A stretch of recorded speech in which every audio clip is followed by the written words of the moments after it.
Even Maisie is saying the same thing. It's a lot of land. I have 10 plus acres. Yeah, you know. If you grow things on a piece of property and you realize how much effort that takes, 1 acre is more than enough for one person. But that's why I'm saying the whole idea of too many people on the planet is absurd.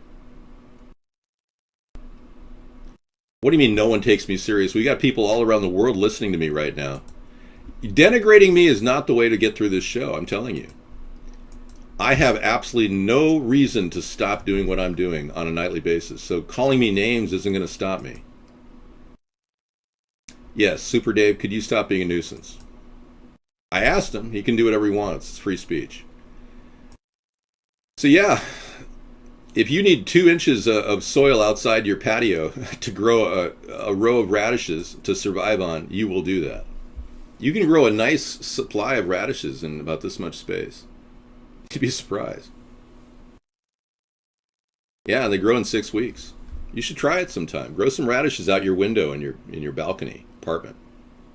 Paying $4,000 a month. And again, running a denigration campaign against me on a night that I do out of the kindness of my heart is not going to help you. Yeah. I've already stopped war from my perspective. Ever since we started this 2 years ago, we've been holding back the tide of war. And you saw how Vladimir Putin so deftly stopped Barack Obama with his effort to stop our rebel troop and our rebel forces, how they infiltrated into the ISIS forces. Putin basically played the entire game to the hilt, where he pretended like he didn't know that ISIS was actually the rebel forces we're funding. Pretty smart of him to actually maneuver around in that dialogue and still take care of business. And he did a lot of bombing raids that killed a lot of innocent people, unfortunately. But only because we've been the ones precipitating this. We are literally funding, with your tax dollars, the buildup of rebel troops in Syria. $662 million has gone to that effort so far, plus lots of weapons and munitions. And you're sitting there going, I don't know, I'd like to go to McDonald's or maybe Jack in the Box. I don't know, they've got a really good burger. You are here to be an enlightened individual, not some mindless, useless eater. And your vote counts. But if you're a Democrat or Republican, your vote's a joke. You're voting for the New World Order and the extension of more war. An ongoing war that will never end. You know, in 1975, the Rand Corporation did a detailed study of war and how it affects our economy. And they found out that it actually is necessary. They didn't want to tell anybody at first because it was so seriously messed up. Most of America was going, no, we really need peace, man, you know. But really, they found out that our economy, the way they run it by borrowing money constantly and never paying for their things as they go, our government absolutely needs war to keep extending credit. It's the only way it can function. We only purge people who are demoralizing to me, the campaign, or to any of my supporters. I thought I explained that to you. I'm not in any way trying to encourage demoralization here. That is a tool of the elitists. When you wake up in the morning and you look at yourself in the mirror and you go, oh God, I'm just such a hopeless masturbator. That's demoralization. Yeah, many of you do. You look in the window and you go, I'm just a hopeless masturbator. Yeah. You know you are. And you think that's a bad thing. You think, oh, I don't know, it's guilty. I feel really weird about it. Yeah. Yeah, you're literally becoming a demoralized person because you see yourself as a hopeless masturbator. Many of you. But see, that's just completely upside down thinking. You could actually find yourself a partner, a special person to have new experiences with. But instead, you're just sitting at home jerking off. All right, I'm just telling you how it's going, man. I shoot straight from the hip, buddy. All right. So that's a type of demoralization, turning this country into a bunch of hopeless masturbators. They give you free porn. I mean, why do you think they give you free porn? You're part of the Rockefellers' personal security? Well, that's nice. Keep protecting everybody. I know. Oh my God. I actually talked about masturbation. Isn't that amazing? Well, in a few minutes, I'm going to talk about legalization of marijuana, so get prepared. I have not said a bad word. Not once. You know, if you want to just turn this show into a mockery and claim I'm a clown, you can do that. But these are serious issues we talk about. Stigmatizing people for simply using free speech, demoralizing people who question anybody, making us all feel bad because you don't feel like you're worthy of anything. It's all a plan to turn our country into a Marxist group of basically mindless idiots. That's the best way to. I hope your feelings are triggered. Yes. I'm just telling you, if you really look at it, there's nothing more pleasurable in life than being with somebody you love and experiencing that pleasure. But they've got you all jerking off to free porn instead. You see how powerful the solution that they've created is? Not only do they have you thinking that that's okay to do and just, never find yourself a real partner in life, but they also have this way of keeping your testosterone levels down, you men. And you women, they've got a way of actually sterilizing you. This is about depopulation. And what do you think war is about? War is about depopulation as well. Yeah, so it all comes together, the big picture. You start to realize this is whole thing. What they're feeding you, what they're spraying in the air, what they're doing to start wars overseas, it's all about depopulation. I'm going to show you something that'll freak you out. We've been talking about the dangers of GMOs in our show. Check out this GMO, Epicite, that's in the GMO products like corn that you're eating on a regular basis. Check this out. For one example of many, in 2001, a small California biotech company called Epicite patented a product, patented a gene, which causes both men and women who eat it, in the form of any product, to produce antibodies to sperm. If the men eat the Epicite gene, they produce antibodies to their own sperm, rendering them irreversibly sterile. If women eat the Epicite gene, when they have intercourse, their bodies produce antibodies to the sperm that has been deposited, and they become infertile through the destruction of the sperm. Now, DuPont and Monsanto formed a joint venture, purchased the Epicite firm, and, quote, commercialized the Epicite gene. Do you want to know if the food that you're eating contains the Epicite gene? Sure you do. I do. How about the food that your children are eating, or your grandchildren? I do. Sure you do. But the FDA, the Fraud and Death Administration, has made sure that under current laws, it is illegal for you to have that information. The truth, when you finally chase it down, is almost always far worse than your darkest visions and fears. Hunter S. Thompson. Yeah, I wanted to bring that to your attention because, I'm avoiding GMO corn big time. And I'm on it. I'm buying non-GMO now. You can look at packages when you buy things in the shelves now that say non-GMO. But the government doesn't care about you, doesn't care about long-term effects, tumors, nothing. They're basically constantly doing the same thing. Endorsing the big pharma, big food and agriculture companies. Mass agriculture is selling you on the idea that GMOs are going to produce more food. Wrong. I've been involved in the organic food industry, and I can tell you that organic food produces more yield than GMO products can do. And organic food can be made in a weed-free environment. They actually do it in Israel. I'm serious. I'm not bitter. I'm telling you, we've got a future that's wide open. And we've got weed-free, completely organic solutions that don't use pesticides or herbicides. I'm sorry to say, guys, but it's time to clean up your act and start with filtering your water. That's really important. So if you aren't drinking filtered water, then you're really kind of, your uphill battle is even worse. So just start with filtered water, and you get better and better as you go. I'll tell you, sativa and indica, because we have a recreational marijuana state in Washington, is like a major factor when you walk into these stores. Some people want to get sleep, so they go to indica. They really want to be drowsy. Some people want to be productive, so that they get sativa. Different brands and hybrids of marijuana produce different quality reactions. Yeah.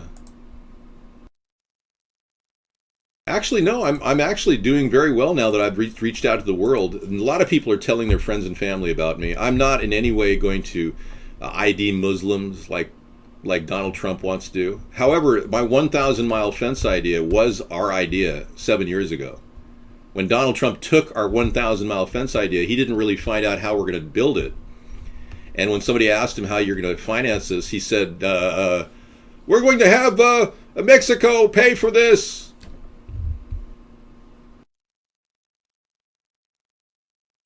Stevia is a really good sugar replacement. Yeah, I recommend it.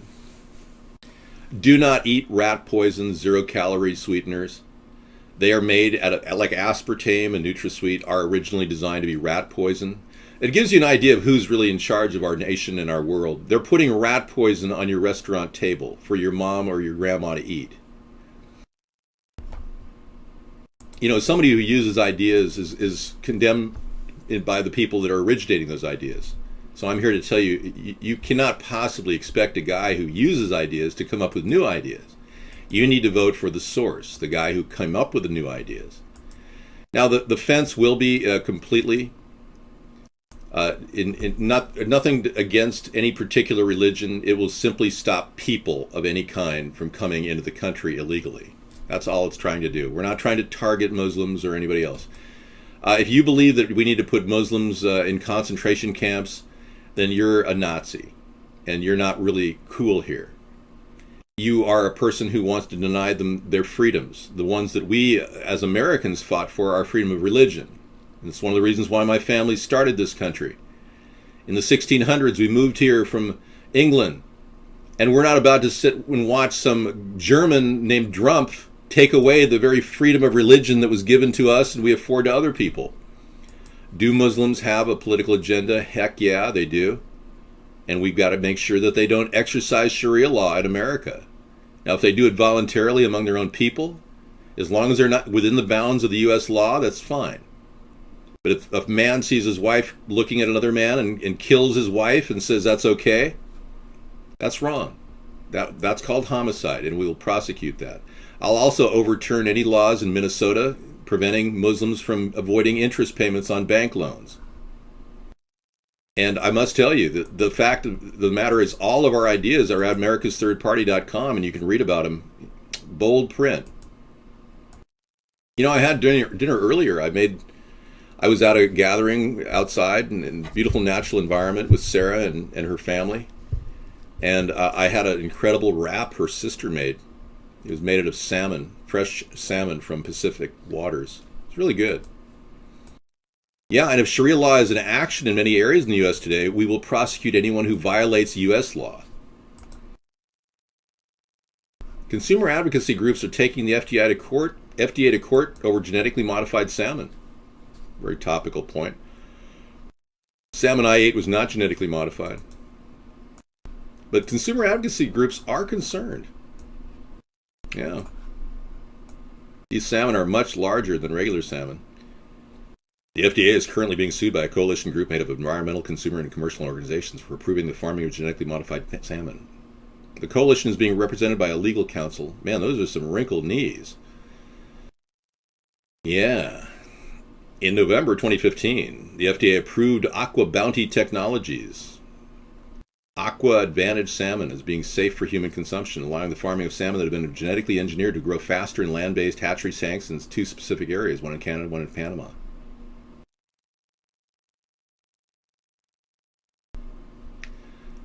Okay, what are the potential problems with these genetically modified fish? Yeah, they will interbreed with non-GE genetically modified fish.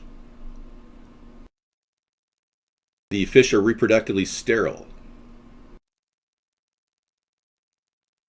Even though there's barriers to keep the eggs from escaping and spawning. You know, jury is still out on this genetically modified salmon. In no way do I want to eat something that's dangerous, but you know, just because it's genetically modified per se, if it absorbs chemicals like genetically modified corn takes in glyphosate, we don't want that. That's a tumor-producing chemical. But just genetically modified organisms that are, you know, raised to be more drought resistant, I'm actually okay with that. So there's some wiggle room when it comes to this, but not when it comes to toxicity. No, Islam is not a harmless religion. It's the only religion that I know of that actually is designed in some certain interpretations of the Quran to eliminate their enemies. Anyone who doesn't believe as they do is an enemy and must be killed, according to the Quran. And people that believe that, radical extremists, orthodox extremists, those people have they've got one goal in mind, and that is destruction of non-believers. So we've got a problem with that, no question about it.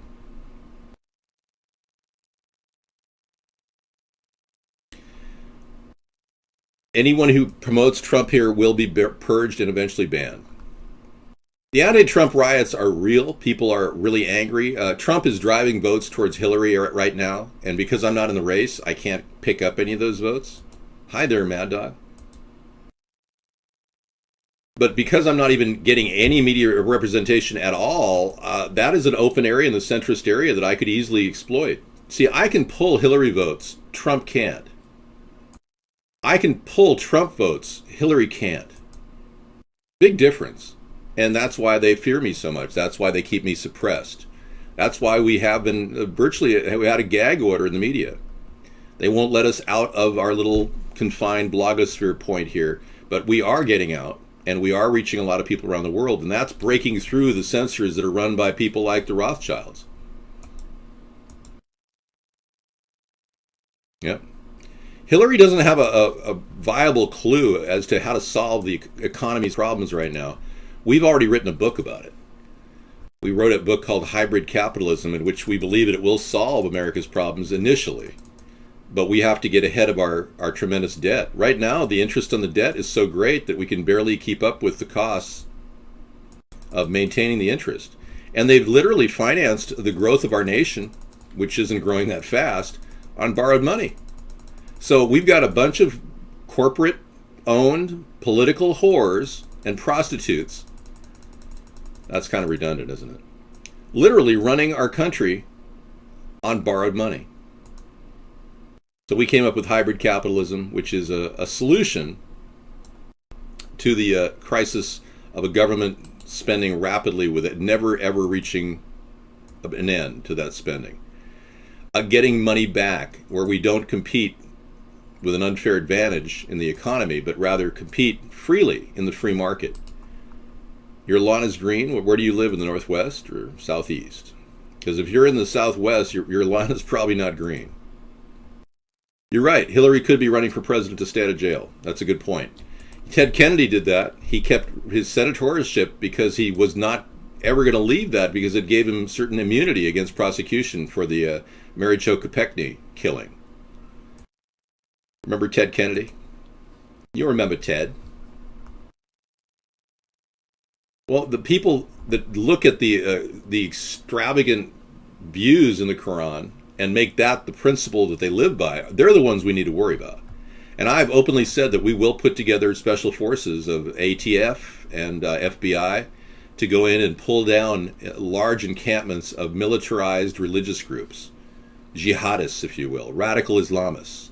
But that's the sensible way to approach this, not just IDing Muslims. That's absurd. I could not believe that Donald Trump ran with that concept and threw it out there like it was nothing. It's a violation of our First Amendment rights. All of the U.S. citizens that are Muslims, they can't be treated unfairly. That's a violation of equal protection under the law as well. Another classic misread by Trump. He doesn't understand policy. He doesn't even understand our Constitution. He merely wants to run for president because he ran out of a job. He got fired. The guy who fired everybody got fired. And he, with all his billions, he didn't even have the forethought to buy the name Celebrity Apprentice. He didn't even make Mark Burnett an offer. And there's something seriously wrong with that guy. So Mark Burnett fired him. And now he's looking for a job, and he's trying to sell you on his BS. That he's borrowing some of his ideas from us, and that's what makes him look credible. But he's only got good ideas from me. And they're not even good anymore because he's bastardized them. This wall idea, Mexico's already said they'll never pay for the wall. No effing way, the former president Vicente Fox said. And the new president sent it as well. Well, let's be clear. El presidente of Mexico. I don't do weed, man. I told you I vape. Yeah, weed is for people that are like burned out druggies smoking a roach. I don't even call it weed. Sí. Enrique Nieto is perhaps the one person that we don't want to make enemies with. And when we started making enemies, all of a sudden, literally, our president started, Donald Trump, who's not our president had to actually send an emissary. He sent Joe Biden over to Mexico to smooth things over after Trump made those accusations that they would have to pay for the border fence or border wall. This is how dangerous a person like Trump could be. Destabilizing a nation's relations with its neighboring country is the worst thing you can do. And he did that right out of the chute. That shows you how imbecilic his policies are. He's pulling him out of the back of his pants, right next to his toilet paper. Ask him another question, he'll reach behind and he'll pull up some toilet paper with some brown spots on it. He'll read off of it. Yeah.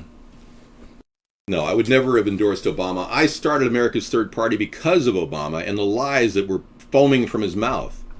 Why would I have endorsed a person? I mean, do you realize what a question you just asked me? Why would I have endorsed a person when I clearly had to do blackface to show you that he was a bad president? I mean, how could I be endorsing a person like that? Do the robot, Dave, you clearly need to take a break. Well, I'll do one better. I'll do some music. We're not in a competition here at this stupid network. You Trump supporters, you have no place here. Oh, sorry, Blind Faith, I did not mean to purge you. No, Trump wouldn't meet with a person he took his ideas from, would he? Why would he meet with a person he took his ideas from? I don't have an Obama song. I have a little bit of audio I think you could probably listen to right now. It would be appropriate.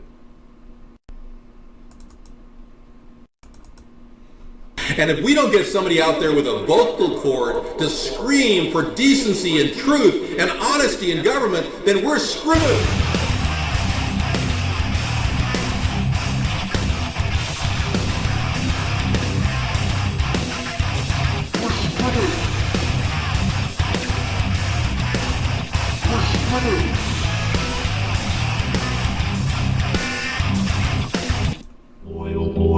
Continue, to another, it's true, me and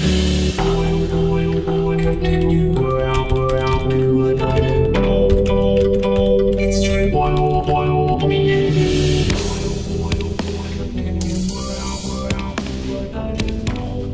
Okay, so we are trying to come together, but we don't have that ability because a lot of you are so brain dead, you're going to vote for a 1%er. In your mind, you think that some guy who BS's people for a living and borrows money to claim he's got billions is going to help you. And you stand there like an idiot, like a mindless cow, thinking that you're going to get help from some rich, unbelievably powerful pig. It's just amazing how many of you have fallen into the trap of being a pawn in this very weird world we're living in. You've become the very fodder that Henry Kissinger talked about, the dumb, stupid soldiers that go off to war. Thank you for asking. You are questioning my robot voice? Why are you asking me to prompt robot voice at this time?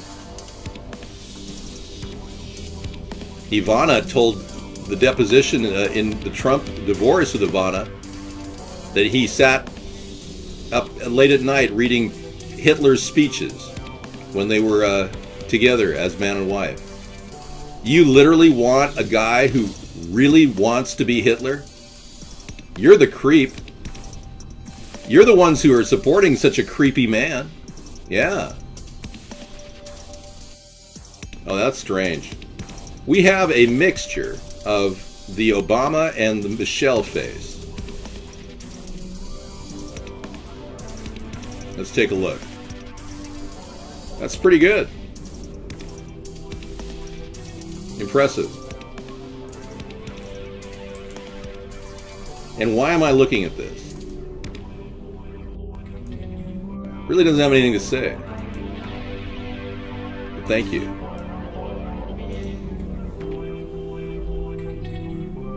Okay. You know, I will ban Hillary supporters. Nobody's coming in here talking about Hillary like you Trump supporters do. You're a bunch of mindless idiots that support the 1%. At least the Hillary supporters think that they're going to win, and they don't want to stand in here supporting the 1% openly.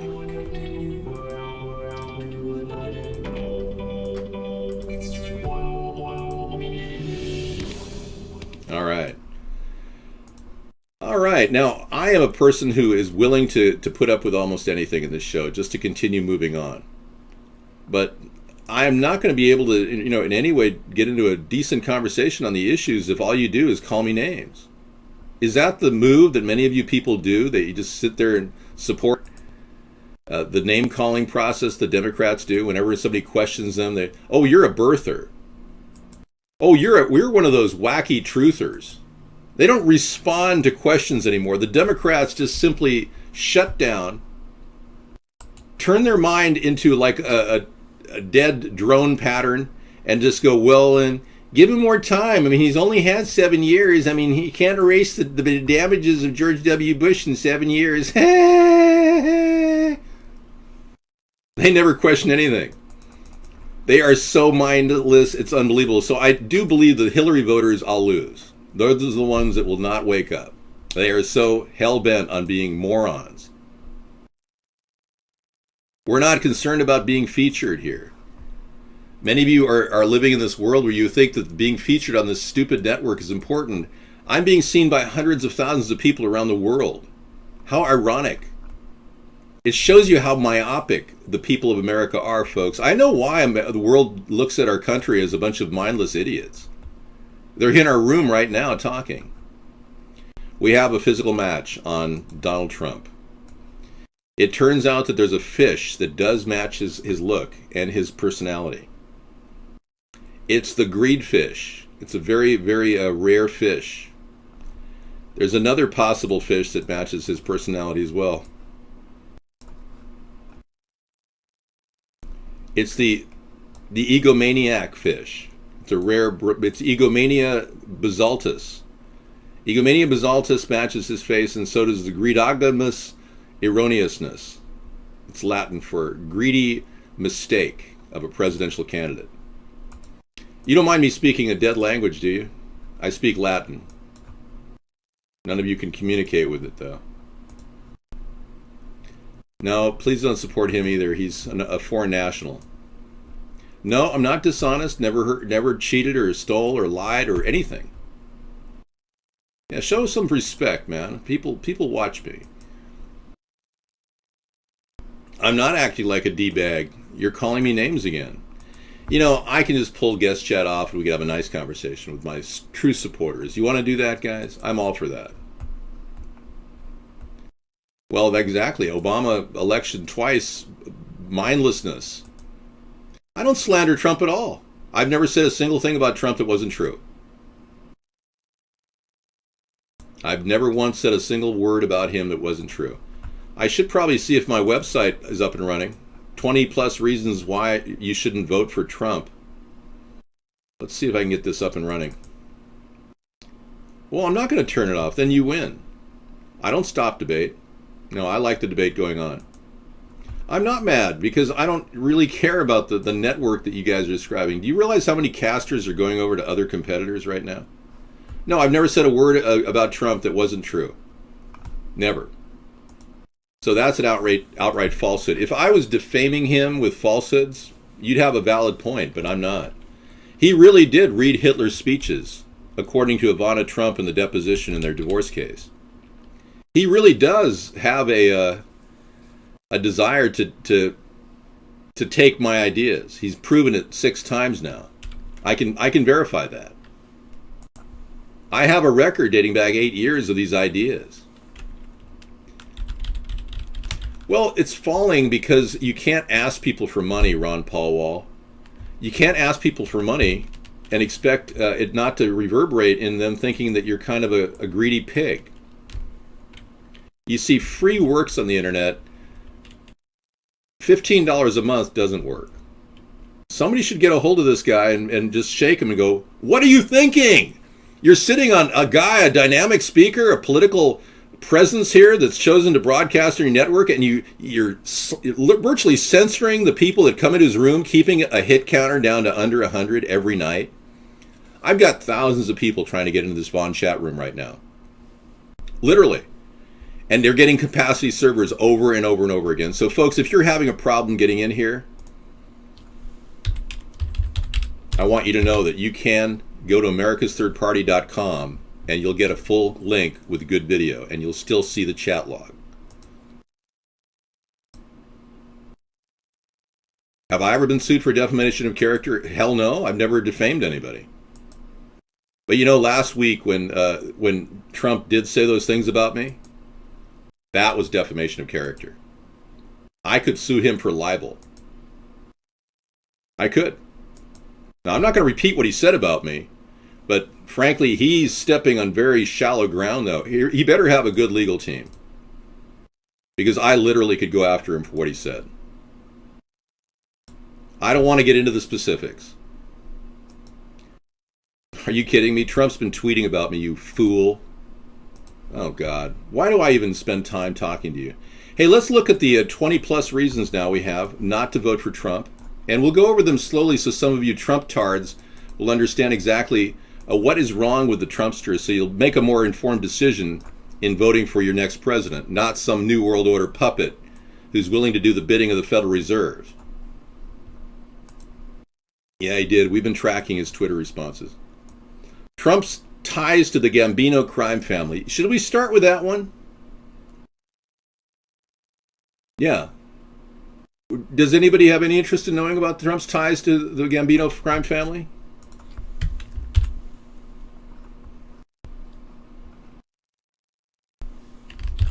There you go. You can find it all out right there at that link. Holly, I don't track. I have so many people following Trump's tweets that I get people telling me what's going on all the time. Go to some of my supporters for that information. All right, I'm not going to repeat a defamatory statement about myself from somebody else. Oh, you don't want to see that. Melania, the woman who wants to be our first lady, butt naked. Okay, Roy Cohn, the most troubling Trump link you'll ever read. Yeah, find out the people that influenced Donald earning his early life. This guy who is a notorious lawyer who had unbelievably weird ties across the nation with very strange people. Yeah, and how he handled business. How much do you really know about Trump? This is a great site. It's called Trump Questions. And it has women talking about the things that Trump says in his words. No, that's an outright lie.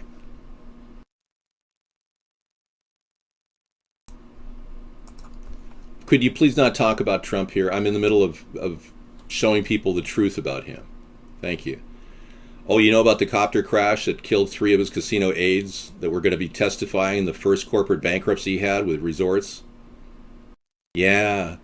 All those top men, top casino managers all died on that helicopter. And I understand he was going to be on that helicopter, but he didn't get on that helicopter. So you may want to look at that too. And then report Trump's dad was arrested in 1927, Ku Klux Klan brawl with police. His father was in the Ku Klux Klan. Well, read about it right now. I gave you the link. We'll get to Clinton in a second. Now, Trump tells police to remove a black man from the rally who was there to listen to his campaign. He kicks black people out of his rallies. And look at this one. Voicemails reveal Donald Trump. Cozy relationship with the liberal media. That's the weird thing about him. He is actually closer to Hillary Clinton's policies than any other Republican could ever imagine. And ironically, he's ruining the Republican Party. And people in the Republican Party are saying, this guy's not conservative. He's in bed with the liberal media. He had every reason to be concerned. Yeah, you should remember, the apple doesn't fall far from the tree. Police revealed Trump told them to kick black people out of the rally. Another story about him kicking black people out of the rally. Trump promises harsh media criticism of him will be illegal if he's president. This is a guy who doesn't understand the First Amendment. I would never say that your criticism of me would be illegal. I would never do that. Bottom line, I have a limiter on this room. They will only let about 80 into the show. That's the way Bond's been making it for the past few days. We've got thousands of people trying to get in here with capacity servers. He is purposely censoring me on this network. Doesn't matter. I'm already reaching people around the world. I explained that to you. All right, let's go on to the next roll, shall we? Page 2.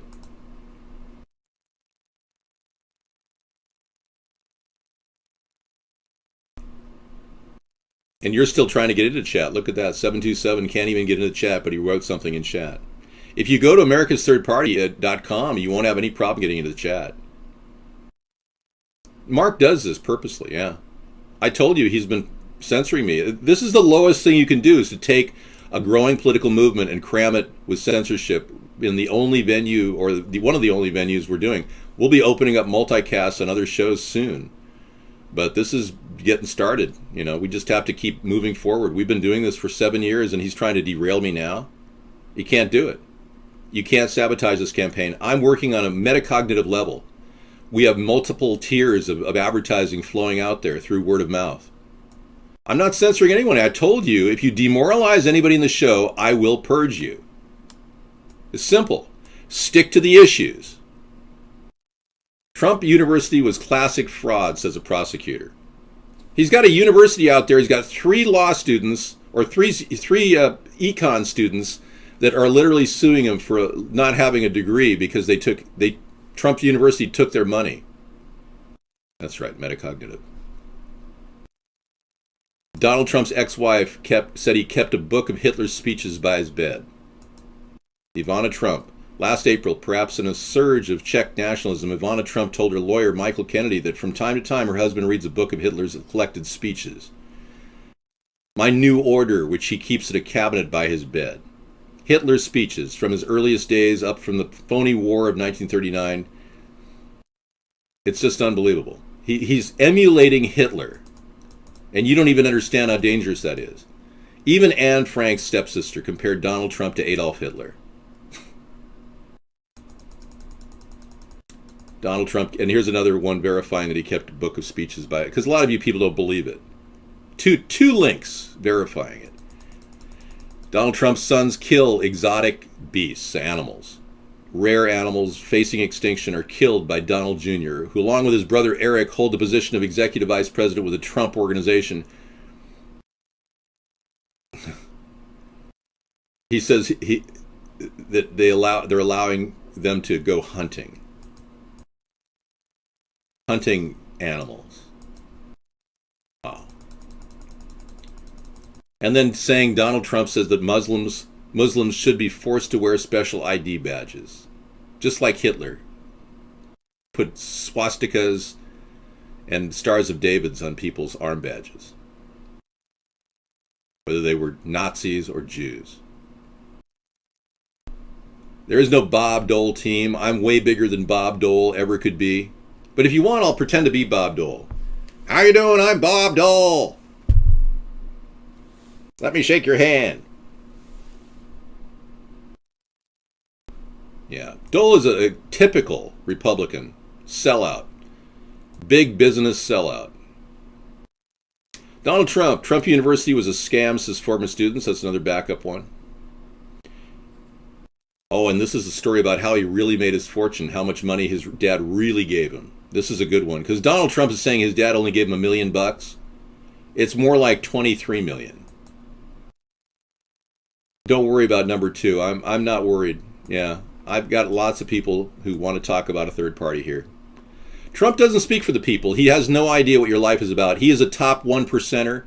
He's never actually done any shopping at Walmart. I shop at Walmart for my milk.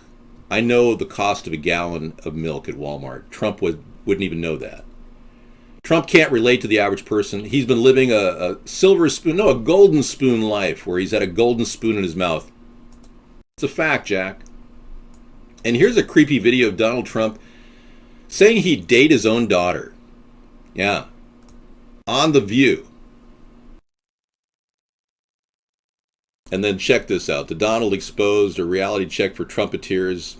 It's all about the inner machinations of the marionettes that he has pretending that he's a billionaire. Oh, look, isn't the Donald just wunderbar? See, most people have no way of criticizing him because they get fired if they do. So he's surrounded by people that go, yes, Donald, whatever you want, Donald. Okay, Donald. Okay, sure, yeah, you're absolutely right, Donald.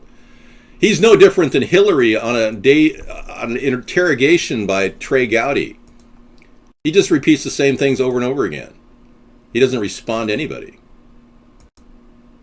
I'm making sense. Let's go to the final three. Donald Trump hopes to ethnically cleanse America to make it great again. All I'm implying is that Trump said he would date his daughter on The View. You take it from there. Now, ethnically cleansing America sounds really frightening to a lot of minorities who really want to vote for me. And I can assure you, writing my name in this election is a ticket to fairness in every way, and even a pathway to citizenship. I actually believe that you will have U.S. citizenship in an easier format when I come up with fast-track naturalization. Many of you who are wondering if your family members back home in your foreign country can come into America, well, you'll be able to get a U.S. citizenship test in your home country at our U.S. Embassy when I become president. And then I think finally we're moving in on the last of the last. Undocumented Trump hotel worker speaks out against his employer despite risk of firing. So he's saying he doesn't like illegal immigrants, and then he's hiring undocumented people to save money on his hotels. No, I'm hitting home on every one of these things. You just can't handle it. It's calling me delusional. When I hit home every single time, I have like a home run every time I say something. My logic rips through your mindlessness like a knife through Jell-O. Immigrants reportedly helped Donald Trump's D.C. hotel, another further immigrant issue. And, oh yeah, he's working on a venture that contributes nothing meaningful or even tangible to the world. He has a thing going on. It was the Miss USA contest. Okay. All right, well, you can read number 24. I don't know. I'm done with the Trump's discussion. I have literally ripped through your love of Trump and cut to the source. Many of you are not really making any money in life, and you look up to a big, rich billionaire and you go, oh, you're rich, I want to be like you, oh, yeah. And you don't realize that these people made money exploiting your stupidity. That's how they make money. They love exploiting the little man. And you're here wanting to vote for him, somehow thinking that his billions will rub off on you. And you know, about making America great again, I know the American people are great. I see them every day working hard to support their families and meet their minimum payments on their credit cards. It's people like Trump that made this country suffer. It's people like Trump that's borrowed so much money that your bank accounts don't draw more than maybe a half of a percentage point in interest, if you're lucky. Whereas he invests and he makes 12% on his dollars. It's the rich people that are never going to help the poor people. And here you are voting for two 1%ers, Donald and Hillary. If I'm friendly to money, money will devour the presidency. Why do you think we have problems right now? We don't have a government led by a leader. We have a government led by a flim-flam artist, a paltry example of a human being. A person who will literally just tell people whatever the teleprompter says he should say. You know, I'm not planning on nuking Europe like Donald Trump. I would never nuke Europe, okay? He got into a discussion recently with Chris Matthews about nuking Europe, and he said that he would be willing to nuke Europe. I mean, I can't even imagine a person who doesn't even understand what the nuclear triad is.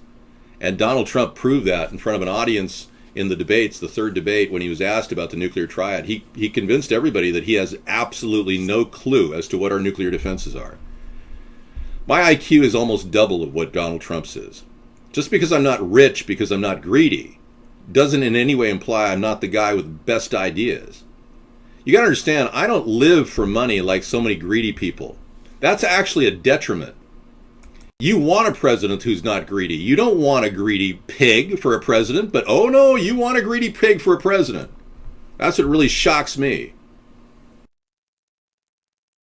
And boy, these industrialists, world leaders have pulled the wool over the American people's eyes. They think they've got your vote in the bag. They got you by the short hairs. They know exactly that you'll vote for either Democrat or Republican because you're a mindless idiot. Prove them wrong. Write my name in the upcoming election. I never dropped out of college. I left in good standing as an honor student. I'm not going to be indoctrinated by Marxism. I explained that to you. Yes, love everyone. We will. As soon as we get over 25,000 write-in votes, they have to count the vote. So we're forcing a recount in every state. Once we get to 25,000, they got to count all the votes. Every one of them has to be hand counted. Yep. They're no longer can they cheat in the Diebold voting system. So you're telling me that American people are not bright enough to write my name in? I mean, it's a pretty easy name to remember. It's like rhymes with Anaheim, where Disneyland is. Yeah, 25,000 per state minimum. And then we can take over, we can beat, in a three-way split, we can beat the Democrats, Republicans with 34% of the votes. Now, if you haven't gone to our website, America's Third Party, and signed up as an elector, please do. I really appreciate it. Even if you don't want to give your address, just get your name out there and your email address. We'll contact you if we need you. We need 500 plus, more than 500 electors in place, at the very least. Nope, there are about millions of people around the world that know who I am, and I must tell you, if you think this is a joke, you're not really understanding the dynamic here. I have been working on a long-term advertising campaign that is way beyond your comprehension. I can transcend all of the safeguards of censorship that the government elitists have put in my place now. I'm in the driver's seat, believe it or not. Yeah, nobody knows who I am because you're not talking to enough people. You see, it's taking a lot of person-to-person, word-of-mouth advertising to break through that. Thank you for mentioning me, but you're going to run into a lot of people who don't know who I am because I've been censored for 7 years. What about that do you not understand?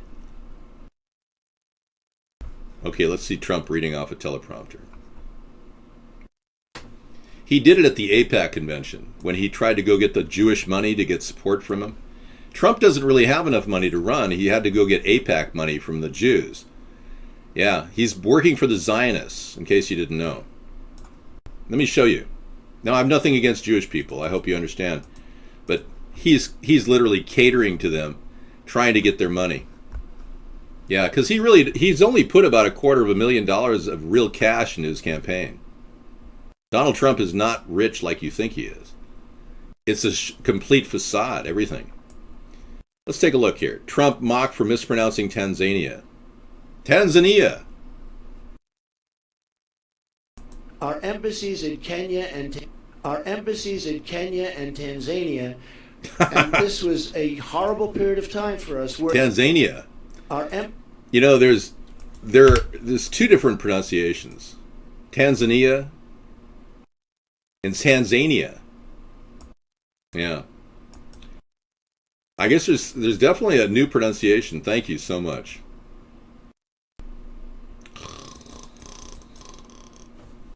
I'm not suffering from narcolepsy. Just because I'm boring myself doesn't mean I'm suffering from narcolepsy. You know what I'm missing?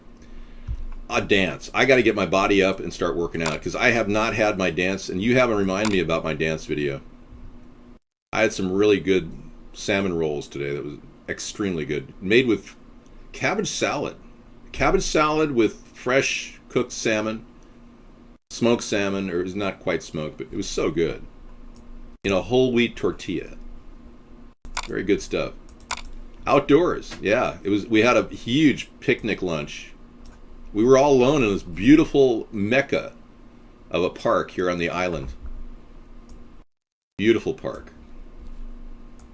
I should show you pictures of where I was today. And we won't stop, we're gonna dance all night, bring it on to the sunlight. We can't stop, we can't stop, we can't stop, we can't stop, we can't stop, and we won't stop. We're gonna dance all night, bring it on to the sunlight. We can't stop, we can't stop, we can't stop, we can't. So let's be clear.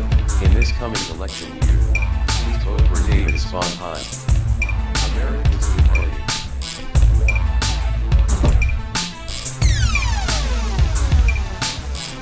Sondheim for president. We can't stop, we can't stop, we can't stop, and we won't stop. We're gonna dance all night, bring it on to the sunlight. We can't stop, we can't stop, we can't stop, we can't stop, and we won't stop. We're gonna dance all night, bring it on to the sunlight. We can't stop, we can't stop, we can't stop, we can't stop. First we hit 'em low, then we hit 'em high. Underrated, but we made it to the finish line. Rhymes designed to combine and intertwine. Spring to the summer, fall, even winter time.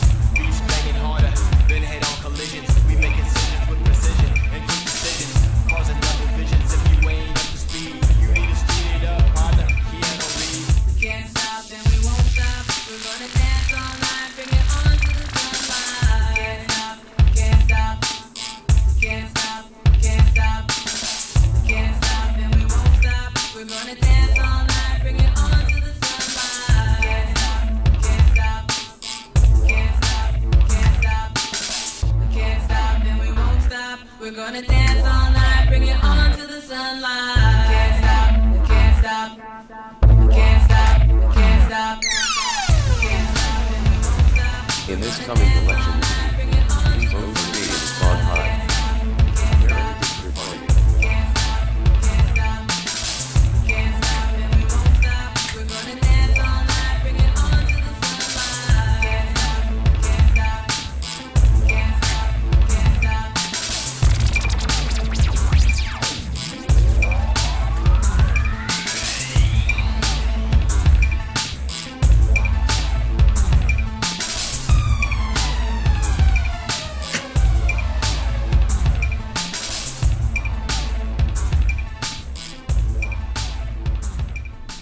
stop. We can't stop and we won't stop. We're gonna. We have to stop that, yeah. Hey, you know, the Bond censorship is irrelevant to me. I want you to know that I have no concern about Bond censoring me at this point. We've got so much electric energy going on in this country and around the world. They cannot stop me. You know, I issued the blackface video. It's out of control now. Yeah. Yeah, so this was the place where I hung out today was Sarah. It's a beautiful rhododendron farm, or a natural preserve, I should say. $5 per person. I find it really funny that they don't show their rhododendron collection. But I guess that's the whole point of people going there, right? They've got the most beautiful rhododendrons. And they just don't have a rhododendron collection. It's just, I've never seen anything like it.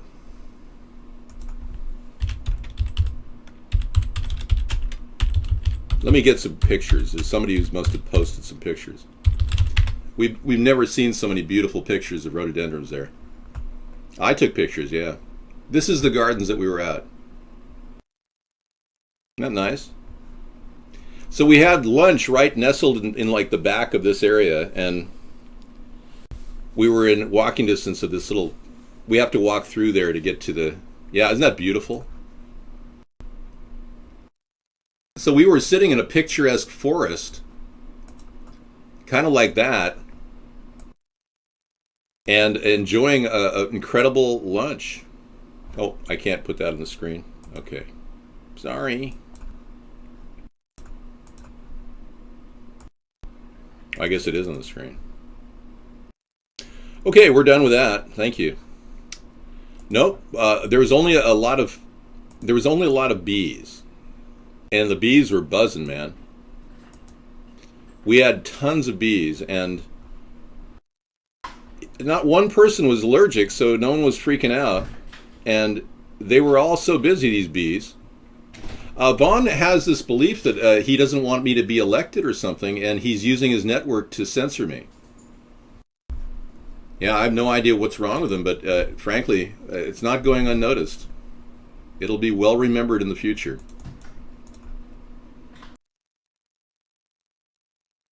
Yes, this is the story of my life. Keys to eternal life. Somebody already born will live to 1,000. And yes, immortality is possible. The story of David Sponheim. Born in 1960. And this doctor has proven it. He's dedicated his work to the quest for eternal life, insisting the record for the oldest living person will soon fall, and soon already alive will keep going until they live to be 1,000 years old. My great-great uncle is the oldest living human being in North America. His name was Fred Hale Sr., and I hope to break his record. He lived to be 114 years old. Hi, Sarah. Wow, that's gorgeous. Yeah, isn't that pretty? Let me show you some of the pictures. We were at the Mirakir Gardens today. I was telling everybody about that. Yeah.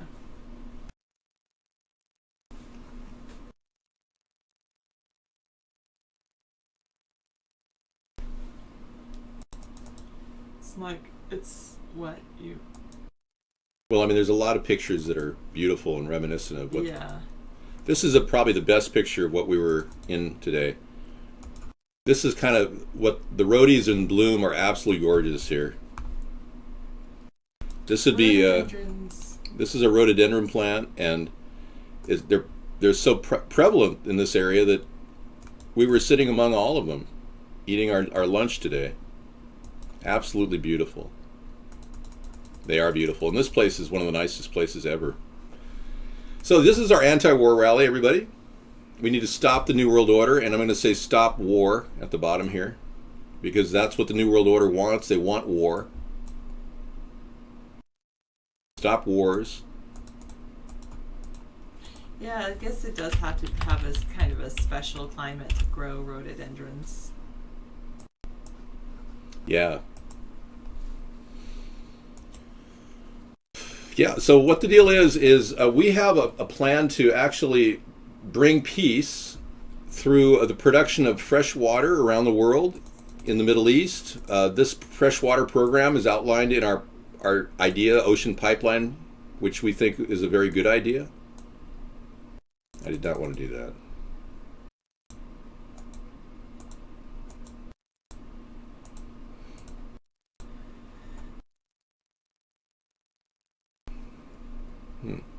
Yes. Well, no thanks, 608. And I came up with a simple formula: water equals food equals prosperity equals peace. Yep, if people have water, they can grow food. Yeah. And if they have food, they have prosperity. That's right. And if they have prosperity, they will have peace. So bringing peace to the earth really is a technical problem. It means we need more fresh water. It's that simple. If we allow rich people to continue their quests for more power, we will have more war. We need to get what really matters out there, which is more fresh water, more food, more prosperity for everybody. Yes. No, that's okay. If there was a virus and you were joking, we still took out that link. That mixer link had to go anywhere. It was not working. Isn't it so true? And remember I told you that there's more than 10 acres per person of land, arable land in the world, even with the existing human population. I need to remind everybody that the human being, the species, is the only species on the planet that wants to get rid of itself, depopulate. That's not exactly a good sign. All right? I don't want your money. I want your support. Now, if you can go tell people about us, that's great. Tell people about a third party. Tell people about America's third party. That's great. We have never relied on donations, per se. And we're not expecting you to give any money if you're broke. And if you're a U.S. citizen, you can make a donation up to $5,000, but I'm not expecting any of you to donate because I know you're broke. Or if you're not broke, you're close to being broke. They say 65% of our population is $500 away from being on the street. So I'm not trying to get donations. We want your support. Yeah, I need 60 million voters. I don't need $60 million to win this race. It's that simple. I mean, there's got to be a point at which you realize that, you know, you can't expect me to do this forever, expecting no support at all. So I just want you to tell people about a third party. That's really all I'm looking for. Tell your friends, tell your neighbors. The pipeline sounds good. Yeah, the pipeline's a good, solid idea. And it's real simple because once we build the pipeline, it will last for 50 years and produce fresh water continuously. So it's not like we're giving you an idea that can't work. We've proven it. We can get at least 3 gallons of water a day out of this. And it's 11 foot by 7 foot. I know I can get up to 10 gallons of fresh water a day using types of filters like graphene filters. You can send it to our P.O. Box 368, or you can donate it via PayPal. Yeah. America's Third Party is the site that has our donation button, but you can also use our email address for your PayPal donation.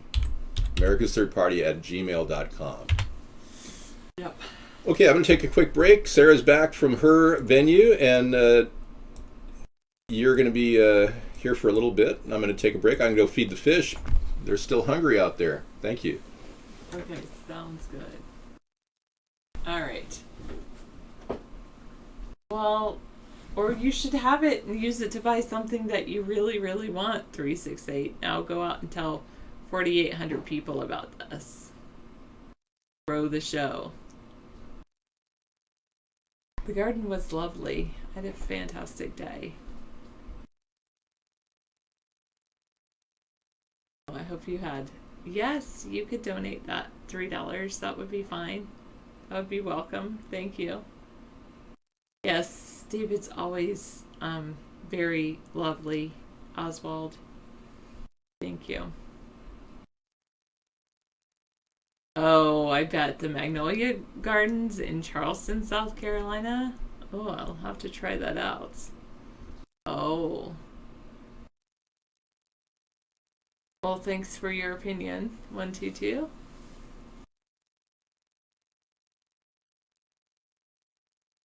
Yeah, he is super sweet.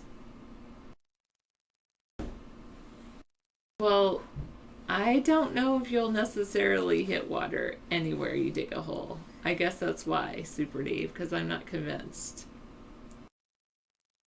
Hello, Holly B. How are you? No, I can't send you any money. I'm glad you're super sweet, Mad Dog. I remind you, I aspire to be like Laura Croft, Tomb Raider. Except not really, because I don't want to go climb in tombs. Can we sign up for Twitch alerts? That would be cool. Like if we went on Twitch. We used to cast on Twitch. Is that what you're saying? No, Jack of Pockets? What are you talking about? Oh, thanks. It remains to be seen. No, probably not. Oh, okay. My aura is glowing like the sun. How nice of you to say. I had a really good day, which I really needed because I had a really not so great week. So today made up for the bad week, I guess.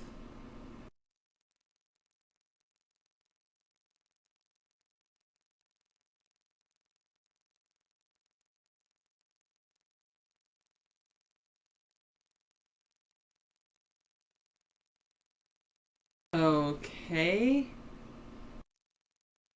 My last night was fantastic. All right, let's see what's going on in don't wanna. I don't want that. Don't want that. Don't want that. I don't think I really want that. Don't want that.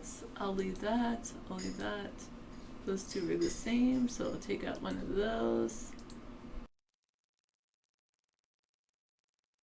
A proposed law would make it illegal for you to protect your body with body armor. What did you hear, 3688? I asked David if he turned the mic off. He said he did. I did take a shower today, this morning.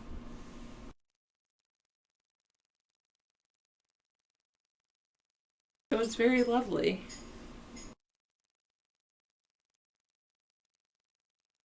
Thank you. 166. The scientists create the world's smallest thermometer out of DNA. That is pretty cool. When David feeds the fish, he literally feeds the fish.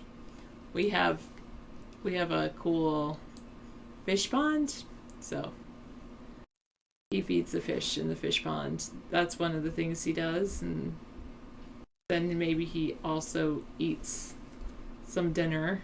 So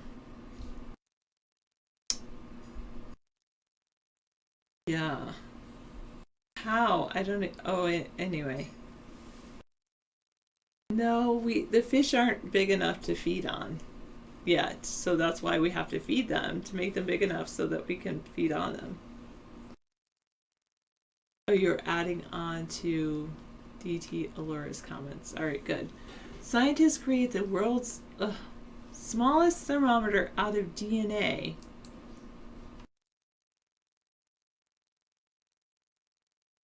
It's 20,000 times smaller than a single human hair, and it's made out of genetic material. DNA molecules unfold in response to heat, so the researchers created DNA structures that would unfold and fold at very specific temperatures. Thus, the structure of the DNA strands can reveal data about the temperature. The thermometer has a range of 122 degrees Fahrenheit. When the temperature reaches certain levels, the tiny thermometer sends out light-based signals. The finding could one day be used to measure temperature in nanotechnology, or even to monitor changes in temperature between individual cells in the human body. That is very cool.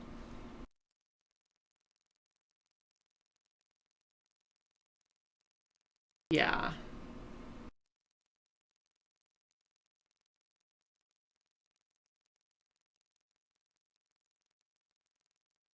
Yes, I probably do need to take another shower for 603, which I will do eventually.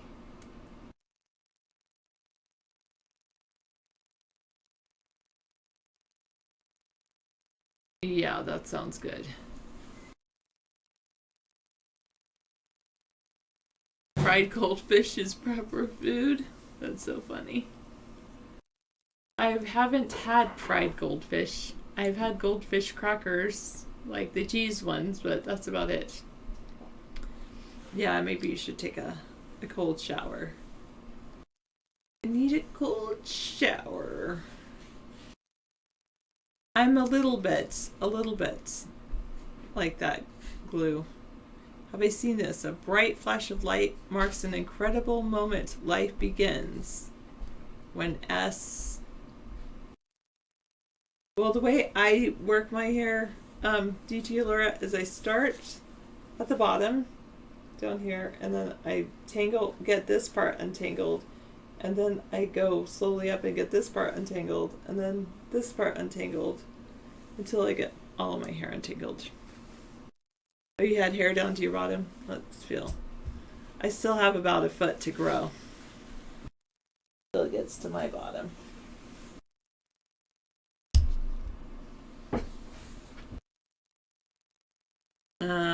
No, 1, 2, 2.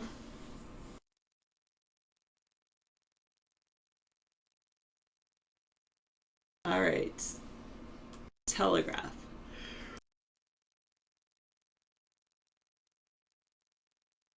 The bright flash of light marks an incredible moment. Life begins when sperm meets egg. Okay.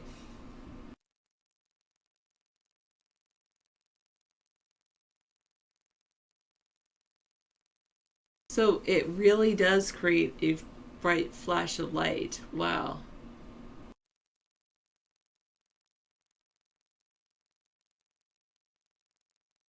Huh.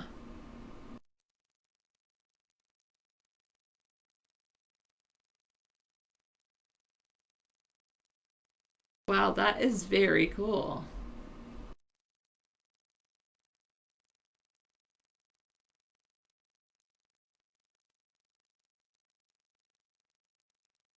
That was cool. Because Sarah is not on the schedule that she should be on. Sarah should go to bed at 9 p.m. But I never go to bed at 9 p.m. Yeah, if you want. But then we'd hardly ever see each other, I know. like, awake. We'd spend no time together at all. No, we wouldn't. At all. Because I have a different schedule than David, so if I want to spend any time with David, then I have to stay up past 9 p.m. The brighter the light, the more fertile the egg. That is very cool, Mad Dog. And I did have a long day today. I don't have a clone sister as smart and sweet as myself, but I do have an awesome sister. I have a few awesome sisters, actually.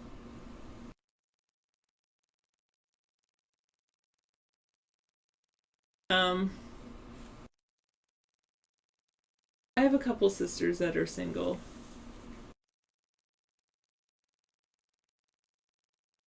Currently single. Thanks, Jacket Pockets.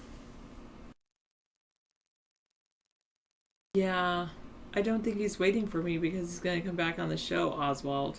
He's waiting for you, I guess. You have references.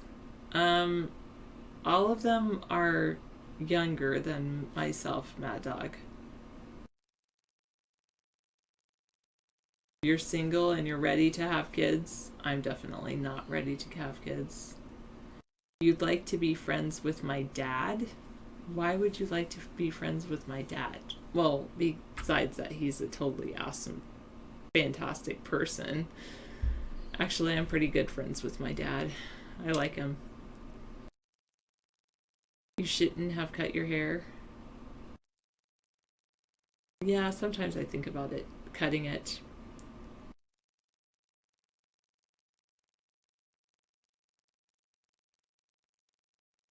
You want to meet that dad that I'm friends with? Yeah.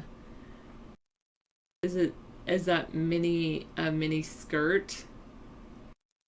I do own a mini skirt, but I haven't worn a mini skirt in about 3 years.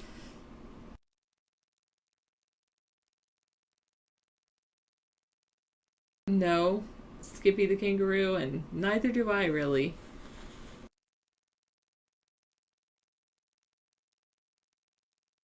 I know I didn't post my jacket on eBay, Oswald. You really think I should? What would the minimum bid be? Yeah, my dad and David get along really well.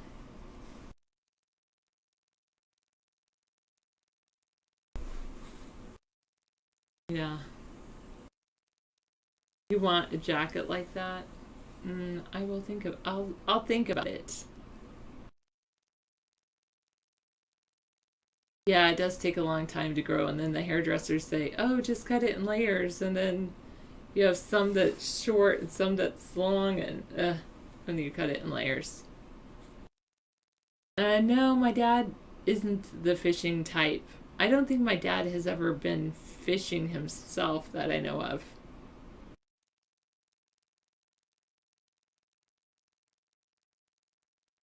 Okay, I'll leave my hair as is. I think it's fine.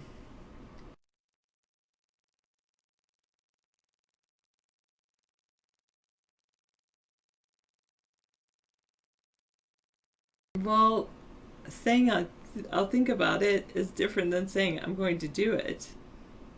My hair is auburn. That's the color of my hair. That's the real color. Like, it's mostly brown, but it has auburn and gray, and it's, well, you think it's red, but it has red in it. Yeah, but it's brownish red. Reddish. It's brown with a tinge of red, I guess. My mom has red hair, dark red hair. Oh, yeah. Alrighty. That was pretty cool. I'll close out of that. I think my hair is red, brown, and orange. When I tried to dye my hair blonde, it turned orange. Like, have you ever seen the movie Fifth Element? My hair turned that color when I dyed it blonde. Does the long hair cause a headache? Sometimes, not really.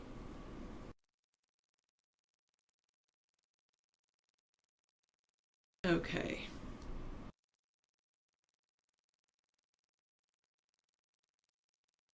All right. I was gonna see what's going on in the news, like on Google. You went crazy and bought another guitar today? Well, as long as you play it. Don't let it sit in the corner, Mad Dog.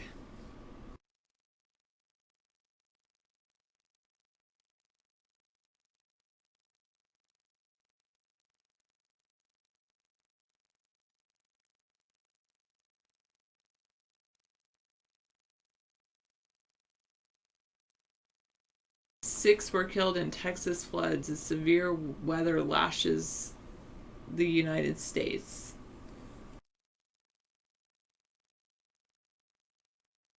It's much darker.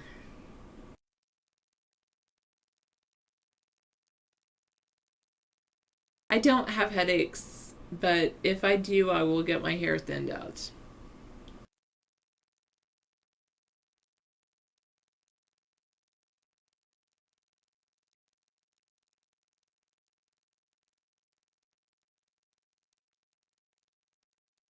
Pete Wilson of California backsets Cruz and warns of Donald Trump.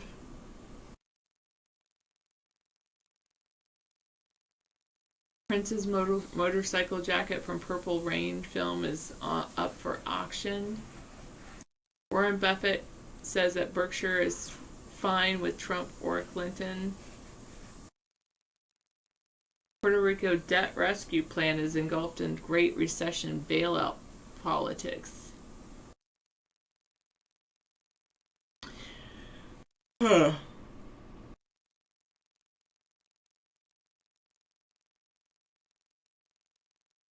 Chobani CEO, Greek yogurt, his CEO is giving up to 10% of his company to his employees.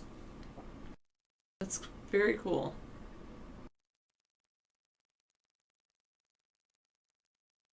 This study analyzes an impact of Washington State coal export plan.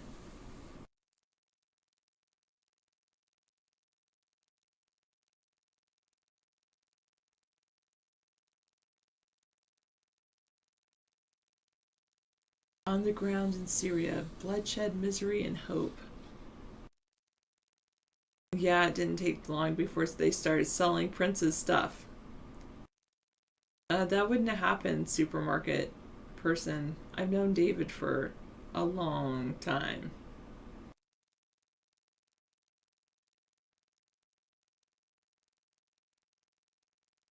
There was a collapse in Kenya, a building collapsed, and they fear that they know that at least 12 people were killed. And they think many people may be trapped.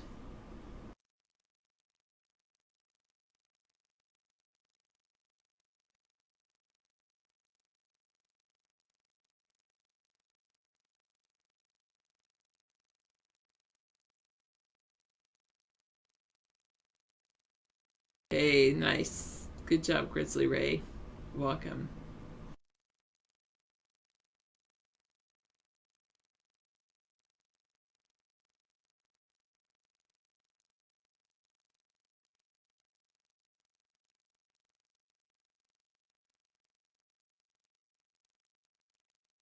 Okay.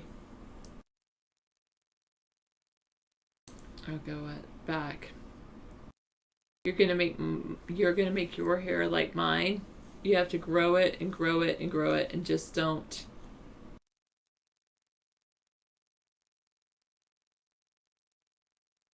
don't cut it.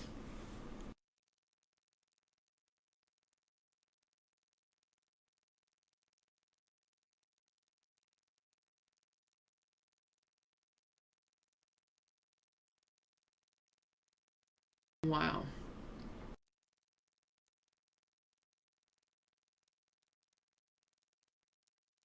Hundreds of pounds of drugs were taken back on Drug Take Back Day. They collected hundreds of pounds of prescription drugs in Colorado. Wow. Denver, Colorado. Yeah, I do sometimes cut my ends, DT Allura. You wear it short? Well, just stop cutting it. Maybe you'll find out how quickly it grows. All right. The House committee voted to require women to register for a draft.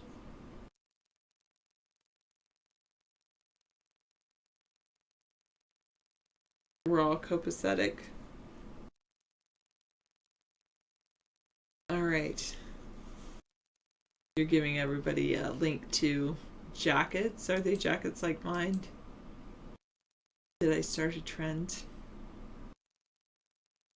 Oh no, this is your guitar that you bought. Nice.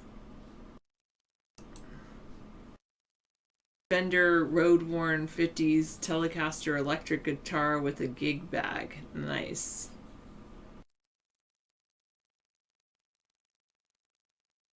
That sounds pretty cool. Nice job, Mad Dog. Oh, your hair just stays short? You never cut it? You used to play bass? That's pretty cool. That's such a cute, lovely little avatar, Super Dave. Help those that need help. No, I have not seen you play guitar, Double Watchman. Do you have a link? No, I have not heard about the Pajama Run for Heroin. I don't think I will be involved in that. Wow, you were in a band, Detailer? That's pretty cool.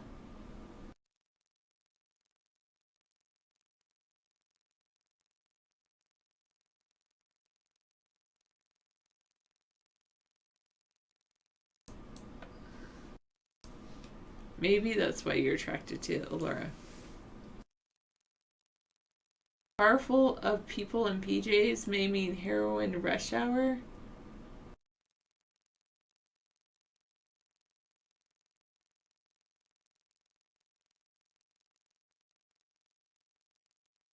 So they launched a three-officer heroin interdiction team to get heroin off the highways. They noticed addicts tend to wake up and drive north to get to nearby Cincinnati for their next fix around 9 or 10 a.m. With many addicts pulling their gas money together for the trip north, a car full of people in their pajamas and tip investigators to check for an intoxicated driver at the wheel.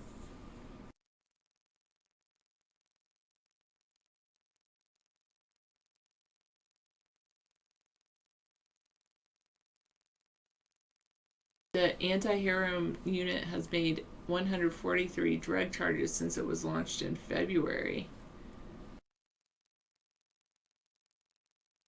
In response to seeing multiple heroin-related interstate crashes. The word is getting out to avoid St. Thomas, but he hopes his department's approach will spur other police agencies in the area to focus on spotting heroin-using drivers. Maybe the word will get out. Stop wearing pajamas to the heroin users. I guess they like wearing pajamas because they're like comfortable. Wow. Yeah, I think you're right, Noble Watchman. I mean, Monkey Times. You have a SG you're playing on that channel as well? Or you're playing on that guitar? Alright, very good. That was a good link, thank you.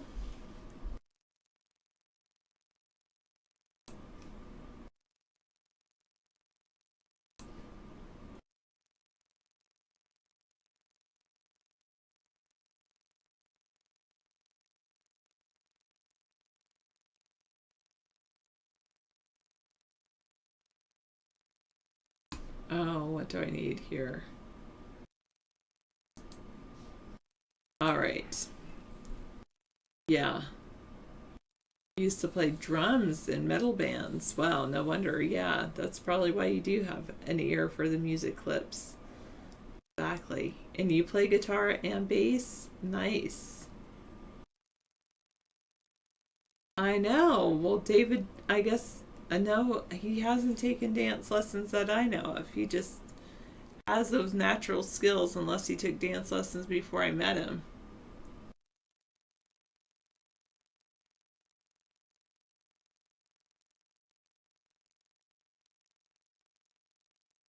I think you need to be bands. David is a natural dancer. I would say that's true. Uber and blind riders reach settlement over service animals. Uber and advocates for the blind have reached a lawsuit settlement in which a ride-hailing company agrees to require that existing and new drivers confirm they understand their legal obligation to transport riders with guide dogs.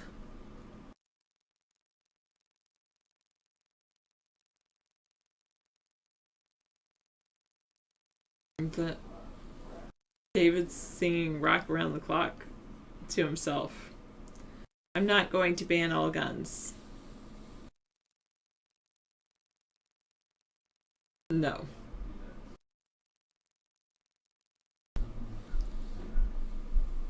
Okay.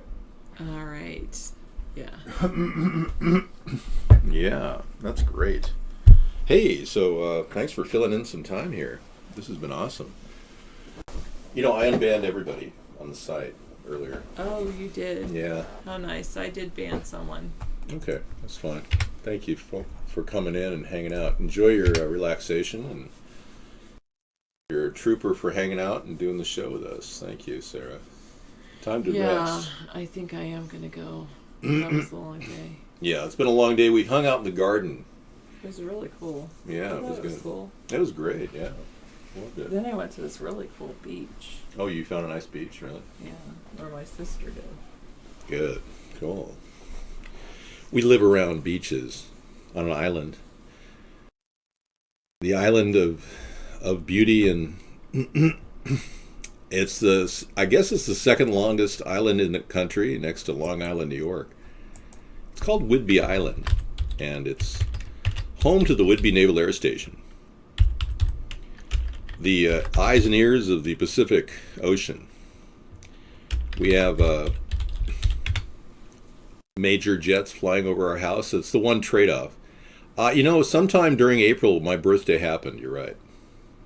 I turned 56 sometime in April. One of those days. Yeah, it really is. And when I look up and see the F-35s, the architects of doom and death, and they just tested the software systems on 5 out of 6 that did not work. Yet they claim that the F-35 is combat ready, but the software systems don't work.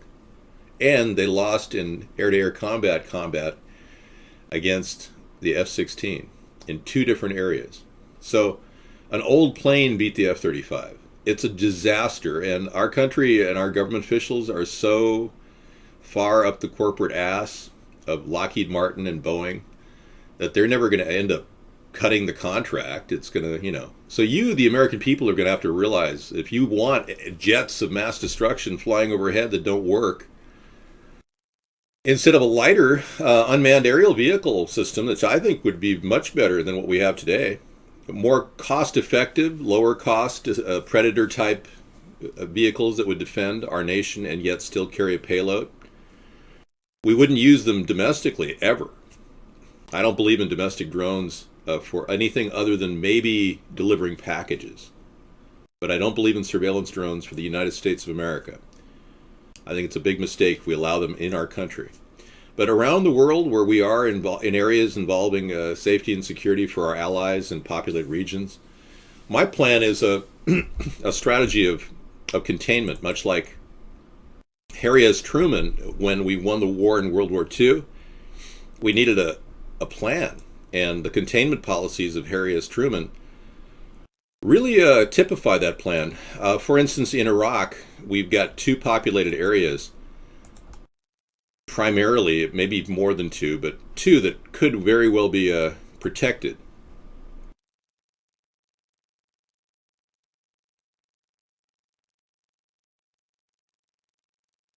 We interrupt this broadcast to bring you black screen.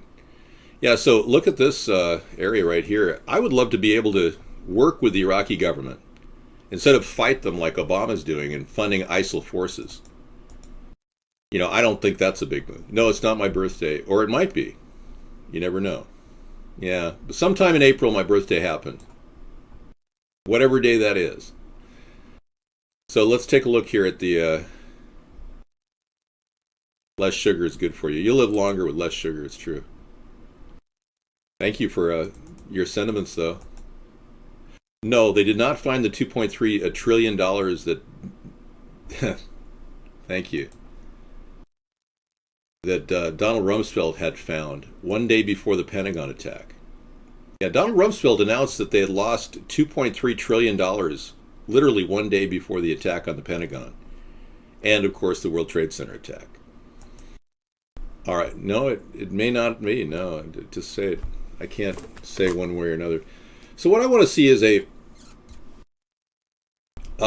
rail line, at the very least, working with our U.S. Army Corps of Engineers, provide a rail line and a seawater pipeline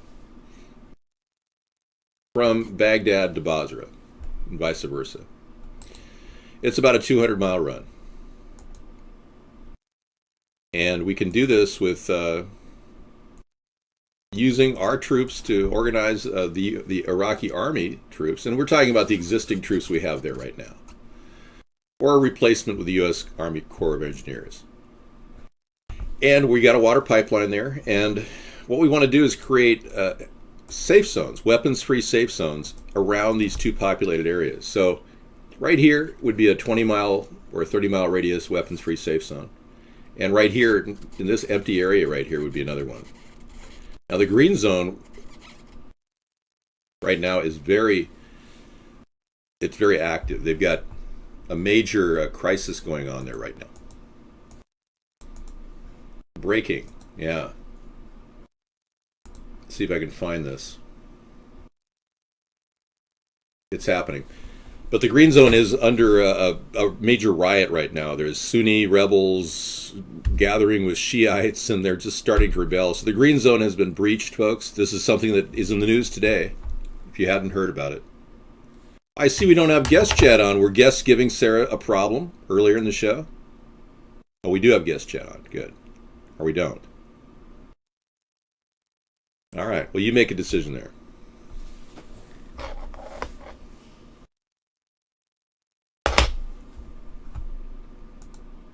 We have guests on? Okay. Thank you. David, why Sarah don't take what? David, did you see this? And I missed a scissor fight leak earlier, but I'm going to bring that up. So the weapons-free safe zones would be people voluntarily going there to protect themselves. No weapons or fuel of any sort would be allowed in there. And it would be a safe haven for people in those areas to provide, long-term security in that region. Much more automated, no involvement with our troops beyond the initial buildup. A long-term strategy. Wow, a bright flash of light marks an incredible moment life begins when sperm meets egg. Wow, look at this. Electron microscopy has produced amazing results. Scientists had seen this occur in other animals, but it's the first time it's also been shown to happen in humans. This is time-lapse photography of that magical moment. That magic moment. Sorry. Human life begins in a bright flash of light as a sperm meets an egg. Yeah. Some people call it porn. I'm sorry. Scientists have shown for the first time after capturing the astonishing fireworks on film. So you're looking at digital erotic photography. High technology spectroscopy. Not only is it an incredible spectacle highlighting the very moment that a new life begins, the size of the flash can be used to determine the quality of the fertilized egg. No kidding. Well, I'll be darned. What do they think of next? Look at that. I'll be darned. Look at... This is amazing. Yeah, I never thought this was possible. Okay. Well, if you are amazed by this, you're probably being radiated right now. So this is the egg and formation, and then when they form the zygote in a radiated environment. Now add glyphosate and toxicity,